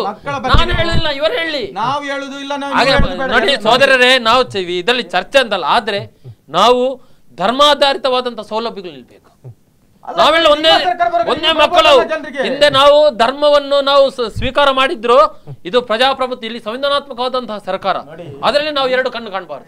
ನಾವು ಅದನ್ನು ನಿಲ್ಲಿಸಿ ಅಂತ ಹೇಳಿ. ಯಡಿಯೂರಪ್ಪರವರು ಒಂದು ನಿಮ್ಮ ಪಕ್ಷವನ್ನು ಬಿಟ್ಟಾಗ ಅವರು ಯಾವ ರೀತಿ ಮಾತಾಡಿದ್ದಾರಂತ ನಿಮ್ಮಲ್ಲಿ ಎಲ್ಲಾ ವಿಡಿಯೋ ಸೋದರರೇ, ನಾನೊಂದು ಆಗಿದ್ದೇನೆ. ನಾವು ಮಾತಾಡುದು ಮುಖ್ಯವಲ್ಲ, ಕೃತ್ಯ ಮುಖ್ಯ. ಅದೇ ನಾನು ಹೇಳುದು. ನೀವು ಯಾಕೆ ನೀವು ಆಗ ಹೇಳ್ತೀರಿ ಮೋದಿ ಅವರ ಎದುರು ಖರ್ಗೆಯನ್ನು ಓಡಿಸುವಂತ ಶಕ್ತಿ ಇಲ್ಲ ಅಂತ. ನಾವು ಎಲ್ಲಿಯಾದ್ರೂ ಸಿಎಂ ಸಿದ್ದರಾಮಯ್ಯ ಅವರು ಮಾತಾಡಿದ ಬಗ್ಗೆ ನಾವು ಉಲ್ಲೇಖ ಮಾಡ್ತೀವಿ. ಅದು ಅವರ ವೈಯಕ್ತಿಕ ವಿಚಾರ, ಅದು ವೈಯಕ್ತಿಕ ವಿಚಾರ ರೀ. ನೋಡಿ, ವೈಯಕ್ತಿಕ ರಾಜಕೀಯ ಅಂದ್ರೆ ನಾವು ಚರ್ಚೆ ಮಾಡ್ಬೇಕು. ನೋಡಿ, ಸರ್ಕಾರ ಇದು ಚರ್ಚೆ ನೋಡಿ, ಅದು ಮಾತುಗಳು. ಹಾಗಾದ್ರೆ 70 ವರ್ಷದಲ್ಲಿ ಮಾತಾಡಿದವರೆಲ್ಲ ನಾಯಕರ ಬಗ್ಗೆ ನಾವು ಚರ್ಚೆ ಮಾಡ್ಬೇಕಾಗ್ತದೆ. ಒಬ್ಬ ವ್ಯಕ್ತಿ ಚರ್ಚೆ ಮಾಡುವುದು ಮಾತು ಮುಖ್ಯ ಅಲ್ಲ, ಅವನು ಮಾಡಿದಂತ ಕೃತಿ ಮುಖ್ಯ. ಇವತ್ತು ನಾವು ಇದನ್ನೇ ಮಾಡಿದ್ರೆ ನಾವು ಕೃತಿಯನ್ನು ನಾವು ಸ್ವೀಕಾರ ಮಾಡಬೇಕು ಹೊರತು ಮಾತುಗಳನ್ನಲ್ಲ. ಹಾಗಾದ್ರೆ ಸಿದ್ದರಾಮಯ್ಯನವರು ಮಾತಾಡೋ ರೀತಿ ನೋಡೋಕೆ ಇದು ಆಗ್ತದೆ ನಮ್ಗೆ. ಒಂದು ಮುಖ್ಯಮಂತ್ರಿಯಾಗಿ ನಿನ್ನೊಬ್ಬರ ಆ ಒಂದು SP ಗೆ ಮಾತಾಡೋ ರೀತಿಯ ಅದು ರೀತಿ ಕಾನೂನಲ್ಲಿ ಹಿಡಿತಾ ಇಲ್ಲ ಅಂತ ಸಹೋದರ. ನಮ್ಗೆ ನಿಮ್ಮ ಬಗ್ಗೆ ನಾವು ಇದಿಲ್ಲ, ಚರ್ಚೆ ಇಲ್ಲ. ನಾವು ಹೇಳುದಷ್ಟೇ, ಒಂದು ಗುಣಾತ್ಮಕವಾದಂತಹ ಧನಾತ್ಮಕವಾದಂತಹ ಸರ್ಕಾರ ಬೇಕು. ಹಾಗೆ ಗುಣಾತ್ಮಕವಾದಂತಹ ಧನಾತ್ಮಕವಾದಂತಹ ವಿರೋಧ ಪಕ್ಷಗಳು ಇರ್ಬೇಕು. ಇದು ನಮ್ಮ ಪ್ರಜೆಗಳ ಹಕ್ಕು. ಹಾಗಂತ ನಾವು ಇಂತಹ ವೇದಿಕೆಯನ್ನು ಒಬ್ಬ ನಾಯಕ ಮಾತಾಡುವ ರೀತಿಯನ್ನು ಉಪಯೋಗಿಸಬಾರ್ದು. ಇವತ್ತು ಸಮಾಜ ನಮ್ಮನ್ನು ಗಮನಿಸ್ತಿರ್ತದೆ. ನಾವು ಸಮಾಜಕ್ಕೆ ಯಾವ ಸಂದೇಶವನ್ನು ಕೊಡುತ್ತಿದ್ದೇವೆ? ನಾವು ಹೇಳುದು ಇಷ್ಟು, ಇಲ್ಲಿ ಧನಾತ್ಮಕವಾದಂತಹ ಅಂಶಗಳ ಬಗ್ಗೆ ಚರ್ಚೆ ಮಾಡಲಿ. ಒಬ್ಬ ನಾಯಕ ಯಾವ ರೀತಿ ಮಾತಾಡಿದಾನೆ ಅವನ ವೈಯಕ್ತಿಕ ವಿಚಾರ ನಮಗೆ ಬೇಡ. ಈ ದೇಶ ಒಂದು ಬಹಳ ಎಷ್ಟೋ 1000 ವರ್ಷಗಳ ಇತಿಹಾಸ ಇರುವಂತಹ ದೇಶಗಳನ್ನು ಮುನ್ನಡೆಯುವಂತಹ ನಾಯಕನ ಬಗ್ಗೆ ನಾವು ಮಾತಾಡ್ತೀವಿ. ಆ ಸಾಲಿನಲ್ಲಿ ಜನರು ಸತ್ತರು, 25 ಲಕ್ಷ ಬೇನಾಮಿ, ಇದೆಲ್ಲ ಅಭಿವೃದ್ಧಿ. ನಾವು ಹೇಳುದು ಕಷ್ಟಗಳಿರ್ಬಹುದು, ಆದರೆ ಅದನ್ನ ನೀವು ಅಂತ ದೃಢವಾದ ನಿರ್ಧಾರವನ್ನು ನಿಮ್ಮ ಮುಖ್ಯಮಂತ್ರಿಗಳು ತಿಳಿದುಕೊಳ್ಳಿ ಅಂತ ಅಭಿವೃದ್ಧಿ ವಿಷಯದಲ್ಲಿ ನಾವು ಕೈ ಜೋಡಿಸ್ತೇವೆ. ಇದು ನಮ್ಮ ಅಪಾಯ. ಆದರೆ ಧರ್ಮ ಮತ್ತು ಯಾವುದು ಮಾಡಬೇಡಿ, ಅದನ್ನು ಮಾಡಬೇಡಿ. ನೀವು ಅಂತಹದ್ದನ್ನು ಮಾಡಿ. ಅದು ನಾನು ಹೇಳಿದಲ್ಲ, ಮೊದಲೇ ನೀವು ಹೇಳಿದಿರಿ ಅಹಿಂದ ಬಗ್ಗೆ ಮಾತಾಡೋಕೆ ನೀವೇ ಉಲ್ಲೇಖ ಮಾಡಿದ್ದೀರಿ, ನಾವು ಅಂತಹದನ್ನು ಮಾಡಲಿಲ್ಲ. ಹಾಗಾಗಿ ಈ ಪ್ರಜಾಪ್ರಭುತ್ವ ವ್ಯವಸ್ಥೆಯಲ್ಲಿ ನಮ್ಗೆ ಎಲ್ಲರಿಗೂ ಅವಕಾಶ ಉಂಟು. ನಾವು ಪ್ರಜೆಗಳ ಹಕ್ಕುಗಳನ್ನು ಕೊಡುವುದು ಎಲ್ಲಾ ಸರ್ಕಾರದ ಕರ್ತವ್ಯ. ಅದಕ್ಕಾಗಿ ನಾವು ಕೈ ಜೋಡಿಸೋಣ. ಅದು ಬಿಟ್ಟು ಒಬ್ಬ ನಾಯಕ ಹಾಗೆ ಮಾತಾಡಿದ, ಅದು ಅವ್ರ ವೈಯಕ್ತಿಕ ವಿಚಾರ. ಆ ನಾಯಕ ಅದನ್ನು ನೀವು ಸ್ವೀಕಾರ ಮಾಡಂತ ನೋಡಿದ ವಿಷಯ ನಾನು ಹೇಳಿದಕ್ಕೆ ನಾನು ಹೇಳಿದೆ ಅನಂತಕುಮಾರ್ ಅವರು ಮಾತಾಡಿದ ವಿಷಯವನ್ನ. ಬಹಳಷ್ಟು ವಿಚಾರಗಳನ್ನು ಹಂಚಿಕೊಂಡ್ರಿ. ಕಾರ್ಯಕ್ರಮಕ್ಕೆ ಬಂದದಕ್ಕೆ ಇಬ್ಬರಿಗೂ ಧನ್ಯವಾದಗಳು. ಎಸ್ ವೀಕ್ಷಕರೇ, ಈಗಾಗಲೇ ನೀವು ಗಮನಿಸಬಹುದು ಅಹಿಂದದ ಹಿಂದಿನ ಬಹಳಷ್ಟು ಕರಾಳ ಮುಖವನ್ನು ನಿಮ್ಮ ಮುಂದೆ ಇಟ್ಟಿರುವಂತಹ ಕೆಲಸಗಳನ್ನು ಮಾಡಿದ್ವಿ. ಯಾಕಂದ್ರೆ ಈಗಾಗಲೇ ನೀವು ಗಮನಿಸಬಹುದು ರಾಜಕೀಯ ಒಂದು ಲಾಭಗಳು ಎಷ್ಟು ಇರುತ್ತೆ, ರಾಜಕೀಯ ಒಂದು ನಂಟು ಎಷ್ಟು ಕರಾಳ ಮುಖದ ಹಿಂದೆ ಇದೆ ಅನ್ನುವಂಥದ್ದು, ಅಹಿಂದದ ಹಿಂದೆ ಇದೆ ಅನ್ನುವಂಥದ್ದು. ಒಂದಷ್ಟು ಪ್ರಗತಿಗಳನ್ನು ಇಟ್ಕೊಂಡು ಇವತ್ತು ರಾಜಕೀಯ ಚುನಾವಣೆಯಲ್ಲಿ ಅಸ್ತ್ರವಾಗಿ ಬಳಸುವುದರ ಬದಲು ಒಂದಷ್ಟು ಅಹಿಂದದ ವಿಚಾರಧಾರೆಗಳನ್ನು ಇಟ್ಕೊಂಡು ಹಿಂದೂ ಧಾರ್ಮಿಕ ಕ್ಷೇತ್ರಗಳಲ್ಲಾಗಿರ್ಬೋದು, ಧರ್ಮದ ಒಂದು ಆಚರಣೆಗಳಲ್ಲಾಗಿರ್ಬೋದು ಅಡಚಣೆಗಳನ್ನು ಅಡ್ಡಿಗಳನ್ನು ತರುವಂಥದ್ದು ಎಷ್ಟರ ಮಟ್ಟಿಗೆ ಶೋಭೆ ತರುತ್ತೆ ಸರ್ಕಾರಕ್ಕೆ ಅನ್ನುವಂಥದ್ದು ಈ ಒಂದು ಕಾರ್ಯಕ್ರಮದ ಉದ್ದೇಶ. ಇದಿಷ್ಟು ಈ ಹೊತ್ತಿನ ವಿಶೇಷ. ನಾಳೆ ಇದೇ ಸಮಯಕ್ಕೆ ಭೇಟಿ ಆಗ್ತೇನೆ. ಸುದ್ದಿ, ಮಾಹಿತಿ, ಮನರಂಜನೆ ನೋಡ್ತಾ ಇರಿ ಸ್ಪಂದನ.